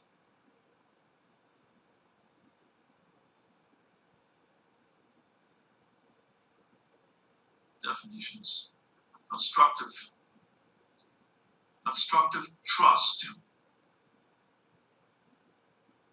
So your all caps name is a constructive trust. And all of the courts are administering this constructive trust. So what they're doing is every single court case is the administration of a constructive fraud. It's defining it as by operation of law, and that's what it is. It's a constructive fraud, actual or constructive fraud. So now you get a court judgment that is declared that any administration of your all caps name is an administration of constructive fraud. Judge signs off on it. But I trick them also in forcing them to signing this decree. And I quote this code called 18 USC. What is it? 1342. 18 USC 1342. Did you guys know that it is a crime, according to their own code, to use a fictitious name and address? It's a crime to use a fictitious name and address. How about that? So all the mail that you're getting in the mail, they're committing crimes against us. So you're going to rub that back in their face, like when they serve you with foreclosure paperwork, you throw it back at them, and you just say, you quote 18 USC 1342, it's a crime to use a fictitious. So I'm letting the judge know the reason I'm changing this name is because I don't want to be a criminal anymore. It's a crime to use a fictitious name. But guess what? They're using that fictitious name. They're trying to pin it on you and turn you into a fiction and trying to get you to be the surety for their artificial construct. And that's a crime against humanity. And so when you get this decree right here, okay, you now have a document on any future court cases if they want to mess with you. Your Honor, I got evidence right here. Another court has already decreed that this is a case of mistaken identity. This is not me. That's not me. That's not what my parents didn't name me this. Okay? I don't have a last name. You know? I'm on the family list, but my name is in all lowercase. And a court has already decreed that any administration of this name is a constructive fraud. Why is there fraud upon the court here today? So the Bible says that if you're going to take hold of the enemy, you've got to go into the strong man's house and bind up the strong man. Okay? So you bind them up with their own codes and their own laws. You go into their home and you get a decree. Now you bound them up. And a house divided against itself cannot stand. They're not going to go against their own court judgments. Now they don't want to deal with you because you just exposed them. Okay? That was my way in which I did a status change. So it takes about 30 days to do that. And I'm teaching Francine how to do that because I want to focus on trust and I want everybody to come in here to maybe they can help you guys who wants to do this. So I don't have to go over this procedures with every single one of them. You just give your information to her, and she can help and facilitate. So we help more people, break that spell. Because guess what? They do have a spell on us. They spell our names in all caps. So we got a spell on us.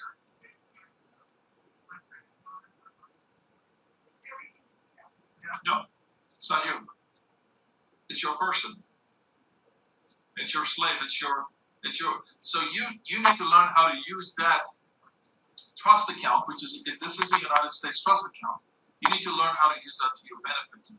And so that's going to be another topic, another stuff, because one of the next things that I am going to be focused on, because some really amazing information was gifted to me on getting rid of every debt under the sun that you can think of, mortgages, credit cards, you name it. Just Sign me up. Yeah. So basically, because we should not be paying any debt. This debt it's an illusion. It's a crime that they're committing. So more people get educated. And I'm not the only one out there. I'm just one of several people that are part of small circles of people that are starting to figuring things out. So the veil is being lifted, and exactly. So the truth is finally being revealed to people. So that's it, guys. Can we pray for you? Oh yes, please, thank you. I could use your prayers because this work is for certainly. I do come under attack also. Francine